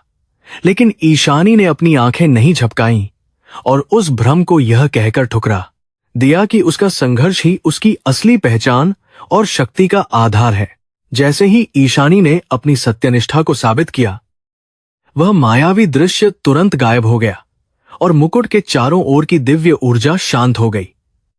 उसने धीरे से अपने हाथ बढ़ाए और उस प्राचीन मुकुट को स्पर्श किया, जो पीढ़ियों से किसी योग्य उत्तराधिकारी की प्रतीक्षा कर रहा था। जैसे ही मुकुट ने ईशानी के मस्तक को छुआ, पूरी गुफा एक अद्भुत सुनहरे प्रकाश से भर गई और बाहर का मौसम अचानक शांत हो गया। ईशानी को ऐसा महसूस हुआ जैसे ब्रह्मांड की सारी शक्ति उसके भीतर समाहित हो गई है और वह अब पूरी तरह से बदल चुकी है। आर्यन ने जब ईशानी को उस भव्य रूप में देखा, तो वे उसके चरणों में नतमस्तक हो गए और उन्होंने उसे अपनी होने वाली रानी के रूप में स्वीकार किया। ईशानी का चेहरा अब एक अलौकिक तेज से दमक रहा था और उसकी गरिमा किसी महान देवी के समान गौरवशाली और अत्यंत प्रभावशाली लग रही थी। मुकुट पहनने के बाद उसे राज्य के हर कोने में हो रही गतिविधियों का सूक्ष्म आभास होने लगा, जिससे उसे आने वाले भय खतरे का संकेत मिल गया। उसने महसूस किया कि हस्तिनापुर में उसके खिलाफ एक बहुत बड़ा और जानलेवा विद्रोह भड़क चुका है, जो सबको नष्ट कर देगा। तभी गुफा के बाहर से एक संदेशवाहक बाज उड़कर आया, जिसके पैर में एक छोटा सा पत्र बंधा हुआ था, जिसे आर्यन ने तुरंत खोलकर पढ़ना शुरू किया। उस पत्र में लिखा था कि राजकुमार विक्रम ने सम्राट को बंदी बना लिया है और उसने खुद को हस्तिनापुर का नया शासक घोषित कर दिया है। पूरे नगर में आतंक का माहौल है और जो लोग ईशानी के समर्थक थे, उन्हें चुन चुनकर कालकोठरी में डाला जा रहा है या मार दिया जा रहा है। यह खबर सुनकर ईशानी के चेहरे पर एक कठोर गंभीरता छा गई और उसने तुरंत वापस लौटने का निर्णायक फैसला लिया। ईशानी ने अपनी फटी टोकरी को वहीं गुफा के एक सुरक्षित स्थान पर रख दिया और कहा कि अब इसकी जगह मेरे मस्तक पर यह मुकुट और हाथ में तलवार होगी। उसने आर्यन से कहा कि हमारे पास समय बहुत कम है और हमें गुप्त रास्तों से होते हुए जल्द से जल्द राजधानी में प्रवेश करना होगा। आर्यन ने तुरंत अपनी रणनीति तैयार की और अपने वफादार सैनिकों को गुप्त संकेत भेजने की व्यवस्था की ताकि वे युद्ध के लिए तैयार रहें। ईशानी की आंखों में अब दया की जगह एक कुशल रणनीतिकार की तीक्ष्ण चमक थी, जो किसी को भी परास्त कर सकती थी। वापसी की यात्रा बहुत ही तेज और जोखिम भरी थी, क्योंकि उन्हें न केवल प्रकृति से बल्कि विक्रम के गुप्त जासूसों से भी बचकर निकलना था। ईशानी ने अपनी नई शक्तियों का उपयोग करते हुए पहाड़ी रास्तों को बहुत आसानी से पार किया और आर्यन के साथ युद्ध की बारीकियों पर चर्चा की। उसने योजना बनाई कि वे सीधे मुख्य द्वार से हमला नहीं करेंगे, बल्कि महल के गुप्त सुरंग मार्ग से प्रवेश कर विक्रम को पूरी तरह से चौंका देंगे। उसकी यह बुद्धिमानी देखकर आर्यन को पूरा विश्वास हो गया कि अब हस्तिनापुर का भविष्य एक सुरक्षित और न्यायपूर्ण हाथों में है। जैसे ही वे हस्तिनापुर की बाहरी सीमा के पास पहुंचे, उन्होंने देखा कि चारों ओर धुएं के गुबार उठ रहे थे और लोग डर के मारे इधर उधर भाग रहे थे। विक्रम के सैनिकों ने आतंक मचा रखा था और वे निर्दोष लोगों की संपत्ति लूट रहे थे, जिससे ईशानी का क्रोध अपनी चरम सीमा पर पहुंच गया। उसने आर्यन को आदेश दिया कि पहले जनता की रक्षा की जाए और फिर महल की ओर प्रस्थान किया जाए, ताकि गद्दारों को सजा मिल सके। ईशानी अब एक मसीहा के रूप में वापस आई थी, जिसके एक इशारे पर हजारों लोग अपनी जान देने को तैयार थे। रात के अंधेरे का फायदा उठाकर ईशानी और आर्यन ने उन सामंतों से संपर्क किया जो अभी भी गुप्त रूप से सम्राट के प्रति अपनी निष्ठा और वफादारी बनाए हुए थे। उन्होंने एक भरा गठबंधन तैयार किया और तय किया कि सुबह की पहली किरण के साथ ही वे विक्रम के अत्याचारों का हमेशा के लिए अंत कर देंगे। ईशानी ने उन सभी को संबोधित करते हुए कहा कि यह युद्ध केवल गद्दी के लिए नहीं, बल्कि सत्य और न्याय की पुनः स्थापना के लिए लड़ा जा रहा है। उसके शब्दों ने सैनिकों के भीतर एक नई ऊर्जा और अदम्य साहस का संचार कर दिया। ईशानी ने अपनी कमर में उस खंजर को कस लिया और अपने मुकुट को एक बार फिर ठीक किया, जो अब उसकी जिम्मेदारी का प्रतीक बन चुका था। उसने महसूस किया कि उसके पिता की आत्मा उसे देख रही है और वह उन्हें कभी निराश नहीं करेगी, चाहे उसे अपनी जान ही क्यों न देनी पड़े। आर्यन ने ईशानी का हाथ थामकर उसे भरोसा दिलाया कि जीत उन्हीं की होगी, क्योंकि उनके साथ देवताओं का आशीर्वाद और जनता का अटूट प्यार है। हस्तिनापुर की वह रात सबसे लंबी थी, जहां आने वाले कल के महायुद्ध की भीषण तैयारी पूरी हो चुकी थी। महल की ऊंची प्राचीरों पर पहरा दे रहे विक्रम के सैनिकों को इस बात का जरा भी एहसास नहीं था कि उनकी मौत सुरंगों के रास्ते उनके करीब आ रही है। ईशानी ने बहुत ही चतुराई से पहरेदारों को बिना शोर किए रास्ते से हटाया और अपने सैनिकों को महल के भीतर के महत्वपूर्ण स्थानों पर तैनात कर दिया। उसने देखा कि सम्राट को मुख्य सभा कक्ष के बीचों बीच लोहे की भारी जंजीरों से बांधा कर रखा गया था, जो एक राजा के लिए बहुत अपमानजनक था। ईशानी ने अपना आपा नहीं खोया और सही मौके की प्रतीक्षा करने लगी। विक्रम अपने ऊंचे सिंहासन पर बैठकर अपनी जीत का जश्न मना रहा था और मदिरा के नशे में चूर होकर अपनी ताकत का भोंडा प्रदर्शन कर रहा था। उसने घोषणा की कि कल सुबह वह ईशानी का सिर काटकर पूरे नगर में घुमाएगा, ताकि कोई दोबारा उसके खिलाफ आवाज उठाने की हिम्मत न करे। उसकी यह क्रूरता और अहंकार ही उसके विनाश का कारण बनने वाली थी, जिसकी उसे अभी तक कोई खबर नहीं थी। ईशानी परछाइयों में छिपी हुई सब कुछ देख रही थी और उसका हाथ अपनी तलवार की मूठ पर और भी ज्यादा मजबूती से कसता जा रहा था। जैसे ही महल की बही घड़ी ने रात के अंतिम पहर का संकेत दिया, ईशानी ने अपनी तलवार म्यान से बाहर निकाली और बिजली की तरह विक्रम के सामने प्रकट हो गई। पूरा दरबार विस्मय से भर गया जब उन्होंने उस फल बेचने वाली लड़की को सिर पर दैवीय मुकुट और हाथ में चमकती तलवार लिए हुए देखा। विक्रम के हाथ से मदिरा का पात्र गिर गया और उसका चेहरा डर के मारे सफेद पड़ गया, क्योंकि उसने कभी सपने में भी ऐसा दृश्य नहीं सोचा था। ईशानी की दहान ने पूरे महल को हिला दिया और युद्ध का बिगुल बज उठा। राजमहल के मुख्य सभा कक्ष में मशालों की रोशनी अचानक से थरथराने लगी। जब ईशानी ने अपनी चमकती हुई तलवार हवा में लहराई, उसके मस्तक पर सुशोभित धर्मा का मुकुट एक दिव्य प्रकाश उत्सर्जित कर रहा था, जिसे देखकर विक्रम के सैनिक भयभीत होकर पीछे हटने लगे।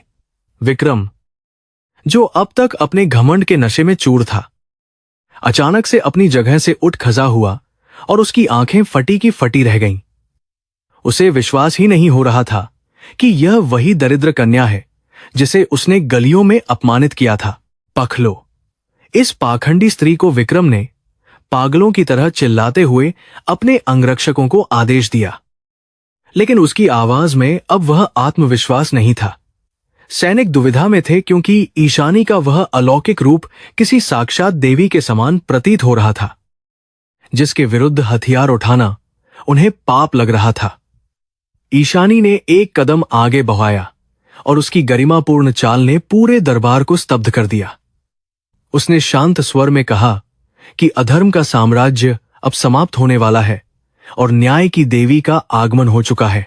उसी क्षण सेनापति आर्यन अपने वफादार सैनिकों के साथ गुप्त द्वारों से सभा कक्ष में प्रविष्ट हुए और युद्ध का भीषण घोष गूंज उठा। आर्यन की तलवार बिजली की तरह चल रही थी और उन्होंने देखते ही देखते विक्रम के कई वफादार सैनिकों को धराशायी कर दिया। सभा कक्ष अब एक युद्ध के मैदान में तब्दील हो चुका था, जहां चारों ओर हथियारों के टकराने की आवाजें आ रही थीं। ईशानी ने भी पीछे हटने के बजाय सीधे शत्रु दल पर धावा बोल दिया और अपनी युद्ध कला का अद्भुत प्रदर्शन किया। सम्राट आदित्य प्रताप, जो जंजीरों में जके हुए थे, अपनी आंखों के सामने इस परिवर्तन को देखकर भावुक हो गए और उन्होंने ईशानी को आशीर्वाद दिया। ईशानी ने अपनी तलवार के एक ही जोरदार प्रहार से सम्राट की बेहियां काट दी और उन्हें सुरक्षित स्थान पर ले जाने का निर्देश दिया। सम्राट ने गर्व से महसूस किया कि उनके पूर्वजों का राज्य अब वास्तव में सुरक्षित और सही हाथों में जाने वाला है। ईशानी के साहस ने उन सैनिकों के भीतर भी नई ऊर्जा भर दी जो अब तक डर के साये में जी रहे थे। जब विक्रम ने देखा कि उसकी स्थिति कमजोर हो रही है, तो वह डर के मारे पीछे हटने लगा और उसने महल की ऊंची मीनार की ओर भागना शुरू किया। वह जानता था कि यदि वह ईशानी के हत्थे चच गया तो उसका बचना नामुमकिन होगा। इसलिए उसने कायरों की तरह अपनी जान बचाने का रास्ता चुना। ईशानी ने उसे भागते हुए देख लिया और उसने बिना समय गंवाए उसका पीछा करना शुरू किया, क्योंकि वह उसे दंडित किए बिना नहीं छोड़ना चाहती थी। आर्यन भी उसके पीछे बबे, लेकिन ईशानी ने उन्हें विद्रोहियों को संभालने का संकेत दिया। बाहर का मौसम भी अचानक बदल गया था और आसमान में काले बादलों ने डेरा जमा लिया था, जैसे प्रकृति भी इस निर्णायक युद्ध की गवाह बनना चाहती हो। बिजली के खाकने की आवाजें और तेज हवाओं के झोंकों ने वातावरण को और भी अधिक डरावना और रोमांचक बना दिया था। ईशानी मीनार की सीढ़ियों को तेजी से छाड़ रही थी, जहां हर कदम पर उसे विक्रम के कुछ वफादार हथियारों का सामना करना पड़ रहा था। उसने अपनी सूझबूझ और फुर्ती से उन सभी को परास्त किया और शिखर की ओर बढ़ती रही, जहां अन्याय का अंत होना था। मीनार के शिखर पर पहुंचते ही ईशानी का सामना तेज बारिश और तूफानी हवाओं से हुआ, जिसने उसके वस्त्रों को पूरी तरह से भिगो दिया था।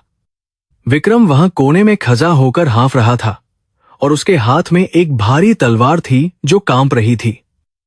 उसने ईशानी को देखते ही जोर से चीखते हुए कहा कि वह कभी भी एक अदना सी लांकी के सामने नहीं झुकेगा। ईशानी ने अपनी तलवार को मजबूती से पकड़ा और उसकी आंखों में वह ज्वाला थी जो किसी भी अधर्मी को भस्म करने की शक्ति रखती थी। विक्रम, तुमने शक्ति का दुरुपयोग किया और निर्दोषों का रक्त बहाया है, जिसके लिए तुम्हें आज ईश्वर को जवाब देना होगा, ईशानी ने शांत दृढ़ता से कहा। विक्रम ने उपहास करते हुए जवाब दिया कि दुनिया केवल जीतने वालों को याद रखती है और वह किसी भी कीमत पर जीत हासिल करेगा। उसने अचानक ईशानी पर हमला किया, लेकिन ईशानी ने बहुत ही सफाई से खुद को बचाया और उसकी तलवार पर जवाबी प्रहार किया। उनके बीच का यह द्वंद्व केवल दो व्यक्तियों की लड़ाई नहीं, बल्कि सत्य और असत्य का सीधा टकराव था। बारिश की बूंदें उनकी तलवारों से टकराकर बिखर रही थीं और बिजली की रोशनी में उनकी परछाइयां किसी दैत्य की तरह लंबी दिख रही थीं। विक्रम अपनी पूरी ताकत लगा रहा था, लेकिन ईशानी की फुर्ती और तकनीक के सामने वह धीरे धीरे थकने लगा था। ईशानी ने उसके हर वार का सटीक उत्तर दिया और उसे धीरे धीरे मीनार के किनारे की ओर धकेलना शुरू किया। उसे अपने बचपन के वे दिन याद आ रहे थे जब उसने सकों पर भूख और अपमान का कौवा घूंट पिया था। वही दर्द आज उसकी शक्ति बन चुका था। विक्रम को अपनी हार साफ दिखाई देने लगी थी, जिससे उसका दिमाग काम करना बंद कर रहा था और वह गलतियां करने लगा था। उसने ईशानी की आंखों में अपनी मौत को करीब आते देखा और उसके मन में पहली बार सच्चे डर का संचार हुआ। ईशानी ने उसे चेतावनी दी कि अहंकार का अंत हमेशा विनाशकारी होता है और उसने अपनी तलवार से एक निर्णायक प्रहार किया। विक्रम के हाथ से उसकी तलवार फिसलकर नीचे गिर गई और वह पूरी तरह से असहाय होकर घुटनों के बल बैठ गया। उसकी हार अब पूरी तरह निश्चित हो गई थी। अंतिम समय में भी विक्रम ने चालाकी दिखाई और अपने छिपाए हुए खंजर से ईशानी के पैर पर वार करने की कोशिश की ताकि वह उसे नीचे गिरा सके। लेकिन ईशानी उसकी फितरत से अच्छी तरह वाकिफ थी और उसने तुरंत पीछे हटकर उसके हाथ पर जोरदार प्रहार किया। खंजर दूर जा गिरा और विक्रम की दर्द से चीख निकल गई, जो हवाओं के शोर में कहीं खो गई। ईशानी ने उसकी गर्दन पर अपनी तलवार रखी और उससे पूछा कि क्या अभी उसे अपनी श्रेष्ठता पर गर्व है। नीचे महल के प्रांगण में सेनापति आर्यन ने पूरी तरह से नियंत्रण पा लिया था और विद्रोहियों ने अपने हथियार डाल दिए थे। जनता भी अब सड़कों पर निकल आई थी और वे ईशानी की जय जयकार कर रहे थे, जिससे महल की दीवारें गूंज रही थीं। आर्यन ने मीनार की ओर देखा और ईश्वर से ईशानी की सुरक्षा की प्रार्थना की, क्योंकि वे जानते थे कि ऊपर का संघर्ष बहुत खतरनाक था।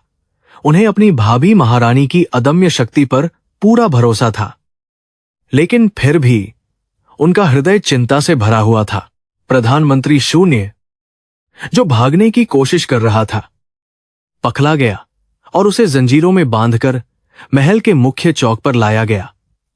उसके चेहरे पर जो कभी अभिमान था, वह अब पूरी तरह से धूल में मिल चुका था और वह अपने प्राणों की भीख मांग रहा था।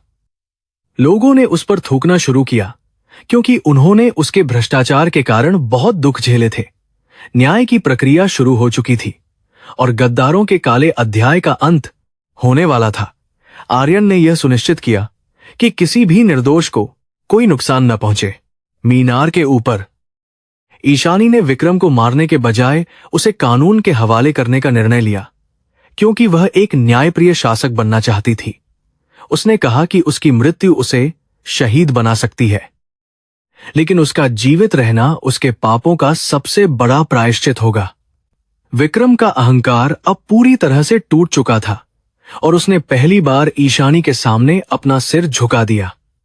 बारिश धीरे धीरे थमने लगी थी और पूर्व की ओर से सूर्य की पहली किरण बादलों को चीरकर निकलने की तैयारी कर रही थी। ईशानी जब विक्रम को बंदी बनाकर नीचे उतरी, तो सैनिकों और आम जनता का हुजूम उसे देखने के लिए टूट पड़ा। उसकी गरिमा और उसके विजय के भाव ने सबका दिल जीत लिया और लोगों ने उसके चरणों की धूल को अपने मस्तक पर लगाया। सम्राट आदित्य प्रताप ने आगे बीकर ईशानी को गले लगाया और उसे राज्य की मुक्तिदाता के रूप में सम्मानित किया। राजगुरु भार्गव भी वहां उपस्थित थे और उनकी आंखों में संतोष की चमक थी, क्योंकि उनकी भविष्यवाणी सच हो चुकी थी। महल के भीतर से गद्दारों की सफाई की गई और उन सभी गुप्त दस्तावेजों को जनता के सामने लाया गया जो शून्य और विक्रम के षड्यंत्रों को साबित करते थे।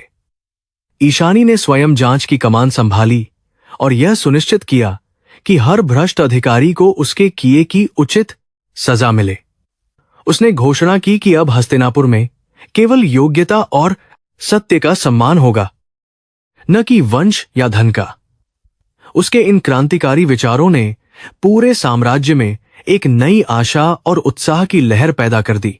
अगले कुछ दिनों तक ईशानी ने दिन रात काम किया ताकि युद्ध के कारण हुई क्षति को जल्दी से ठीक किया जा सके और शांति बहाल हो। उसने राजकीय अन्न भंडार खोल दिए ताकि गरीबों को भोजन मिल सके और व्यापारियों को फिर से सुरक्षा का आश्वासन दिया। आर्यन ने सेना को पुनर्गठित किया और केवल उन्हीं लोगों को पद दिए जो वास्तव में राष्ट्र के प्रति समर्पित थे। ईशानी की प्रशासनिक क्षमता को देखकर पुराने मंत्री भी दंग रह गए और उन्होंने उसे एक जन्मजात शासक के रूप में स्वीकार कर लिया। महल के एक ऊंचे स्थान पर ईशानी ने अपनी वही पुरानी फटी टोकरी रखवाई जिसे देखकर लोग अक्सर आश्चर्य करते थे। उसने सबको समझाया कि यह टोकरी उसे हमेशा उसकी जौ और उन लोगों की याद दिलाएगी जिनके बीच से वह निकलकर आई है। यह टोकरी अब गरीबी का नहीं बल्कि संघर्ष और विजय का प्रतीक बन चुकी थी, जिसे देखकर आने वाली पीढ़ियां प्रेरणा लेंगी। ईशानी का मानना था कि एक शासक तभी महान बनता है जब वह अपनी प्रजा के दुख को अपना दुख समझता है। अब समय आ गया था हस्तिनापुर के इतिहास के सबसे भव्य राज्याभिषेक समारोह का, जिसकी तैयारियां पूरे नगर में जोर शोर से चल रही थीं। हर घर को फूलों और दीपों से सजाया गया था और लोग अपनी नई महारानी के स्वागत के लिए उत्सुक थे। ईशानी ने राजगुरु से आशीर्वाद लिया और अपने पिता की याद में एक विशेष दान पुण्य का आयोजन किया ताकि उनकी आत्मा को शांति मिले। उसने आर्यन के साथ मिलकर भविष्य की योजनाओं पर चर्चा की और एक समृद्ध राज्य का सपना देखा। ईशानी ने अकेले में बैठकर अपनी पूरी यात्रा के बारे में सोचा और उसे एहसास हुआ कि नियति ने उसे यहां तक पहुंचाने के लिए कितने कठिन रास्तों से गुजारा था। वह जानती थी कि रानी बनना केवल सुखों का भोग नहीं है, बल्कि यह कांटों का ताज है जिसे बहुत ही सावधानी से पहनना पड़ता है। उसने ईश्वर को धन्यवाद दिया जिसने उसे प्रतिकूल परिस्थितियों में भी टूटने नहीं दिया और उसे एक अटूट साहस प्रदान किया। उसकी आंखों में अब हस्तिनापुर के स्वर्णिम भविष्य की एक स्पष्ट और भव्य छवि उभर रही थी। आर्यन ने ईशानी के पास जाकर उसे वचन दिया कि वह न केवल उसके सेनापति के रूप में बल्कि उसके जीवन साथी के रूप में भी उसका साथ देंगे। ईशानी की आंखों में प्रेम और कृतज्ञता के आंसू छलक आए और उसने आर्यन के इस प्रस्ताव को पूरे हृदय से स्वीकार कर लिया। उन दोनों का मिलन दो आत्माओं का नहीं बल्कि वीरता और बुद्धि का एक सुंदर संगम था जो राज्य को नई ऊंचाइयों पर ले जाने वाला था। समारोह की पूर्व संध्या पर पूरा महल खुशियों की मिठास से सराबोर हो गया था। हस्तिनापुर के आकाश में आज का सूर्योदय अत्यंत निराला और विशेष था, जिसकी लालिमा में साम्राज्य के स्वर्णिम भविष्य की स्पष्ट झलक दिखाई दे रही थी।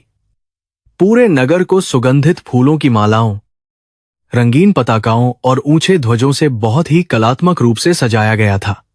नागरिक अपने घरों के द्वारों पर मंगल कलश स्थापित कर रहे थे और चारों ओर पवित्र मंत्रों के उच्चारण से वातावरण शुद्ध हो गया था। आज वह ऐतिहासिक दिन था जब एक साधारण कन्या आधिकारिक रूप से संपूर्ण आर्यावर्त की महारानी के रूप में प्रतिष्ठित होने वाली थी। महल के भीतर ईशानी को स्वर्ण और रत्नों से जटित भव्य राजसी परिधान पहनाया जा रहा था, जो उसकी गरिमा को कई गुना बढ़ा रहा था। उसकी आंखों में अब वह डर नहीं था जो पहले कभी हुआ करता था, बल्कि उसमें एक न्यायप्रिय और शक्तिशाली शासक की दृढ़ता साफ झलक रही थी। दासियां उसके केशों को फूलों से सजा रही थीं और उसकी त्वचा पर चंदन और केसर का लेप लगाया गया था, जिससे एक दिव्य सुगंध आ रही थी। ईशानी ने शीशे में खुद को देखा और महसूस किया कि यह सुंदरता केवल बाहरी आवरण मात्र है। राज्याभिषेक की रस्मों के बीच ईशानी ने विशेष रूप से आदेश दिया कि उसकी वह पुरानी और फटी हुई टोकरी सिंहासन के ठीक बगल में रखी जाए। दरबारियों ने इस पर आपत्ति जताई क्योंकि उन्हें लगा कि यह राजसी वैभव के विरुद्ध है, लेकिन ईशानी ने अपनी बात पर दृढ़ता से बल दिया। उसने स्पष्ट किया कि यह टोकरी उसे उसकी गरीबी, संघर्ष और उन आम लोगों के दुखों की याद दिलाती रहेगी जिनके कल्याण के लिए उसने शपथ ली है। यह टोकरी अब हस्तिनापुर के इतिहास का सबसे पूजनीय और प्रेरणादायक प्रतीक बन चुकी थी। राज्याभिषेक से ठीक पहले ईशानी ने अपने पिता महान सेनापति वर्धन के सम्मान को पुनर्स्थापित करने के लिए एक विशेष राजकीय आदेश जारी किया।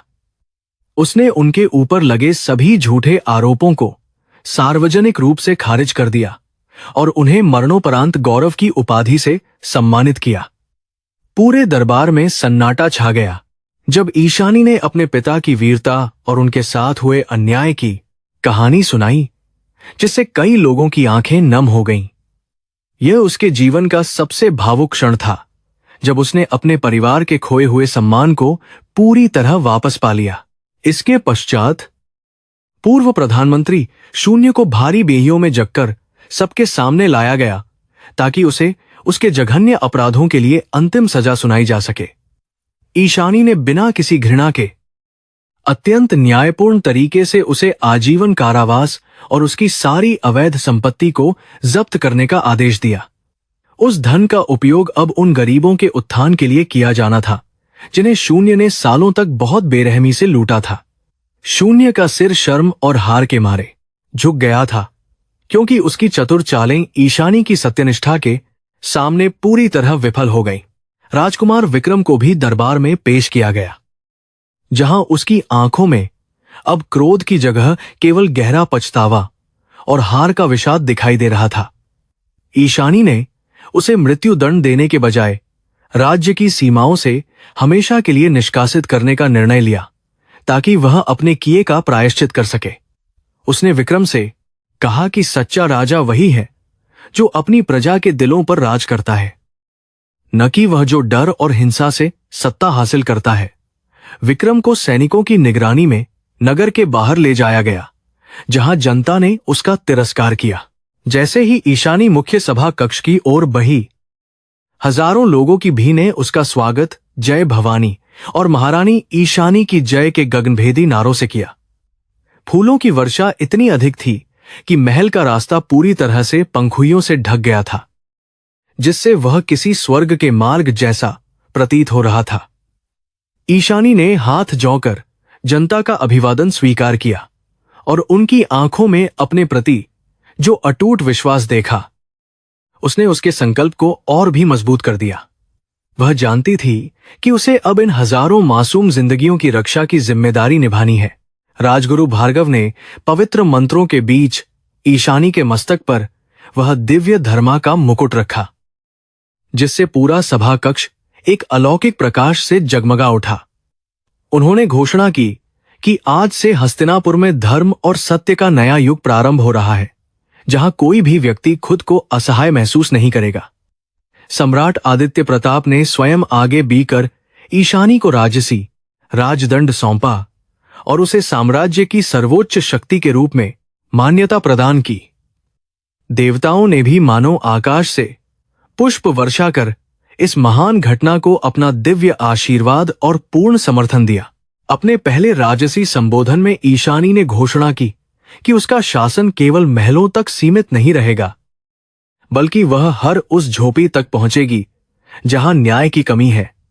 उसने शिक्षा, स्वास्थ्य और कृषि के क्षेत्र में क्रांतिकारी बदलाव लाने का वादा किया ताकि राज्य का हर नागरिक स्वावलंबी और सुखी बन सके। उसने दरबारियों को चेतावनी दी कि भ्रष्टाचार और अन्याय को किसी भी कीमत पर बर्दाश्त नहीं किया जाएगा और दोषी को कठोरतम दंड दिया जाएगा। उसकी वाणी में वह ओज और सत्य था जिसने वहां उपस्थित हर व्यक्ति के हृदय को गहराई से झकझोर कर रख दिया। सेनापति आर्यन को उनके अदम्य साहस और अटूट वफादारी के लिए राज्य का मुख्य संरक्षक नियुक्त किया गया, जिससे सेना और जनता में खुशी की लहर दौड़ गई। ईशानी ने सार्वजनिक रूप से स्वीकार किया कि आर्यन के सहयोग और बलिदान के बिना यह जीत हासिल करना लगभग असंभव था, जिससे आर्यन की आंखें गर्व से चमक उठीं। उनके बीच का प्रेम अब एक राजसी बंधन में बदलने वाला था, जो राज्य की सुरक्षा और स्थिरता के लिए बहुत आवश्यक था। आर्यन ने ईशानी के कदमों में अपनी तलवार रखकर आजीवन उसकी और राज्य की रक्षा करने की पवित्र शपथ ली। अगले कुछ महीनों में ईशानी ने राज्य की कर प्रणाली को सरल बनाया और उन छोटे व्यापारियों को विशेष रियायतें दी जो विक्रम के समय में बहुत प्रताड़ित हुए थे। उसने गुप्तचर विभाग को पूरी तरह से पुनर्गठित किया ताकि राज्य के भीतर छिपे शत्रुओं और षड्यंत्रों का समय रहते पता लगाया जा सके और उन्हें रोका जा सके। ईशानी खुद वेश बदलकर नगर का भ्रमण करती थी ताकि वह प्रजा की वास्तविक समस्याओं को बिना किसी मध्यस्थ के सीधे तौर पर समझ सके। उसके इस मानवीय दृष्टिकोण ने उसे जनता की सबसे चहेती और आदरणीय महारानी के रूप में स्थापित कर दिया। ईशानी ने पड़ोसी राज्यों के साथ शांति और मित्रता के नए समझौते किए, जिससे वर्षों से चले आ रहे अनावश्यक युद्धों और रक्तपात का हमेशा के लिए अंत हो गया। उसने व्यापारिक मार्गों को सुरक्षित बनाया और सांस्कृतिक आदान प्रदान को बढ़ावा दिया, जिससे हस्तिनापुर पूरे आर्यावर्त में ज्ञान और समृद्धि का एक प्रमुख केंद्र बन गया। उसकी कूटनीतिक कुशलता ने उन दुश्मनों को भी मित्र बना लिया जो पहले राज्य को नष्ट करने का सपना देखा करते थे। ईशानी की बुद्धिमानी की चर्चा अब 7 समुद्र पार के दूर दराज के देशों के राजाओं और विद्वानों के बीच भी होने लगी थी। महारानी ने सभी धर्मों और संप्रदायों को समान सम्मान दिया और यह सुनिश्चित किया कि किसी भी व्यक्ति के साथ उसकी आस्था के आधार पर कोई भेदभाव न हो। उन्होंने भव्य मंदिरों, मदरसों और विहारों का निर्माण कराया जहां विद्वान शास्त्रार्थ कर सकें और समाज को नई दिशा दे सकें। राजगुरु भार्गव ने ईशानी के इन कार्यों की सराहना करते हुए कहा कि एक आदर्श शासक वही है जो आध्यात्मिक और भौतिक उन्नति के बीच संतुलन बनाए। ईशानी की धार्मिक सहिष्णुता ने समाज में व्याप्त विद्वेष को जद से खत्म कर दिया और प्रेम की भावना को बढ़ाया। ईशानी ने जंगलों और नदियों के संरक्षण के लिए कानून बनाए, क्योंकि वह जानती थी कि प्रकृति की रक्षा ही मानव जीवन का असली आधार और भविष्य की सुरक्षा है। उसने नए बांधों का निर्माण करवाया और सूखी नदियों को पुनर्जीवित करने के लिए विशाल बांधों और नहरों की परियोजनाओं को अपनी देखरेख में सफलतापूर्वक पूरा कराया। राज्य में हरियाली बढ़ने लगी और किसानों की फसलें लहलहा उठीं, जिससे अकाल और भूख का डर हमेशा के लिए समाप्त हो गया। प्रकृति ने भी अपनी महारानी का साथ दिया और समय पर वर्षा और अनुकूल मौसम का उपहार प्रदान किया। हस्तिनापुर अब कला, संगीत और साहित्य का गांव बन चुका था, जहां हर कलाकार को अपनी प्रतिभा दिखाने का पूरा अवसर और राजसी संरक्षण प्राप्त था। ईशानी ने स्वयं कई काव्य गोष्ठियों की अध्यक्षता की और शिक्षा के लिए नए विश्वविद्यालयों की नींव रखी, जहां जाति पाति का कोई बंधन नहीं था।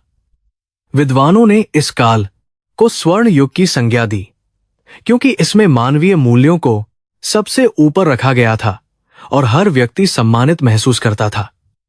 ईशानी के नेतृत्व में राज्य की बौद्धिक शक्ति कई गुना बढ़ गई थी, जो आने वाली पीढ़ियों के लिए एक महान विरासत थी। अंततः वह शुभ दिन आया जब ईशानी और आर्यन का विवाह एक अत्यंत भव्य और दिव्य समारोह में संपन्न हुआ, जिसने पूरे राज्य को उत्सव में डुबो दिया। यह केवल 2 महान योद्धाओं का मिलन नहीं था, बल्कि यह वीरता और प्रज्ञा के एक शक्तिशाली गठबंधन की शुरुआत थी, जो साम्राज्य को अमरता प्रदान करने वाली थी। पूरे नगर में सप्ताह भर तक दावतें चलीं और गरीबों को स्वर्ण मुद्राएं बांटी गईं, ताकि हर व्यक्ति इस ऐतिहासिक खुशी का हिस्सा बन सके। ईशानी और आर्यन की जोही को लोगों ने साक्षात शिव और शक्ति के रूप में पूजा। ईशानी ने अपने शासनकाल के दौरान उन लोगों को कभी नहीं भुलाया जिन्होंने उसके बुरे वक्त में उसका साथ दिया था, विशेषकर वे गरीब किसान और छोटे दुकानदार। उसने उन सभी के लिए विशेष कोष बनाया और यह सुनिश्चित किया कि उनके बच्चे बेहतरीन शिक्षा प्राप्त कर सकें, ताकि वे भी भविष्य के नेता बन सकें।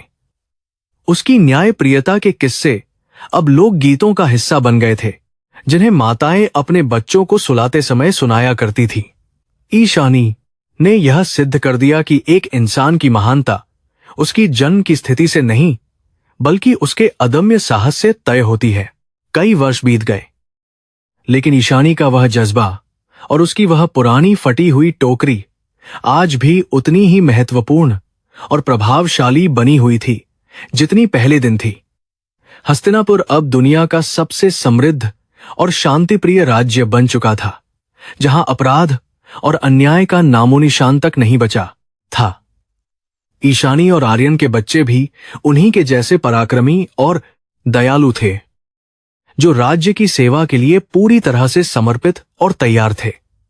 सम्राट आदित्य प्रताप ने अपने अंतिम समय में संतोष के साथ प्राण त्यागे, क्योंकि उन्हें पता था कि राज्य सुरक्षित है। एक शांत शाम को ईशानी ने महल के झरोखे से दूर तक फैले अपने साम्राज्य को देखा और उसे राजगुरु की वह पहली भविष्यवाणी याद आई। उसने सोचा कि यदि उस दिन उसकी टोकरी न फटी होती और वह फल न गिरे होते, तो शायद उसकी नियति कभी यहां तक नहीं पहुंच पाती।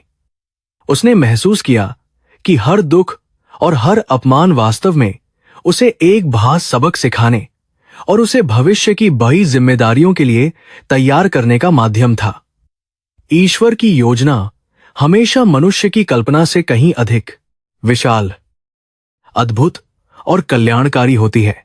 ईशानी ने अपनी वसीयत में लिखा कि उसके जाने के बाद भी उसकी वह फटी टोकरी संग्रहालय में रखी जाए, ताकि भविष्य के राजा कभी अहंकार न करें। उसने अपनी प्रजा को संदेश दिया कि वे हमेशा सत्य का साथ दें और कभी भी अन्याय के सामने अपना सिर न झुकाएं, चाहे परिणाम कुछ भी हो। उसका जीवन एक जलती हुई मशाल की तरह था, जिसने न केवल एक साम्राज्य को बल्कि पूरे समाज की विचारधारा को प्रकाश से भर दिया था। ईशानी का नाम अब हस्तिनापुर के इतिहास के स्वर्णिम पन्नों पर हमेशा के लिए अमर और अविस्मरणीय है।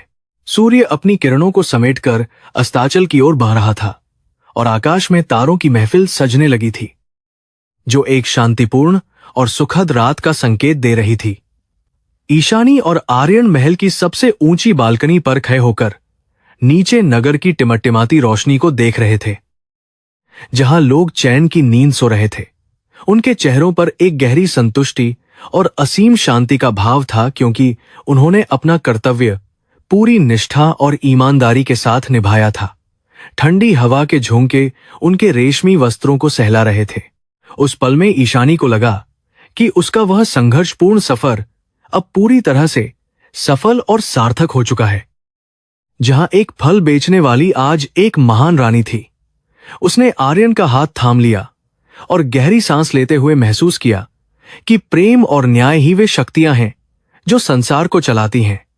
हस्तिनापुर की वह पावन भूमि अब अपनी गौरवशाली बेटी के शासन में हमेशा के लिए धन्य हो चुकी थी, जहां धर्म का विजय पताका शान से फहरा रहा था।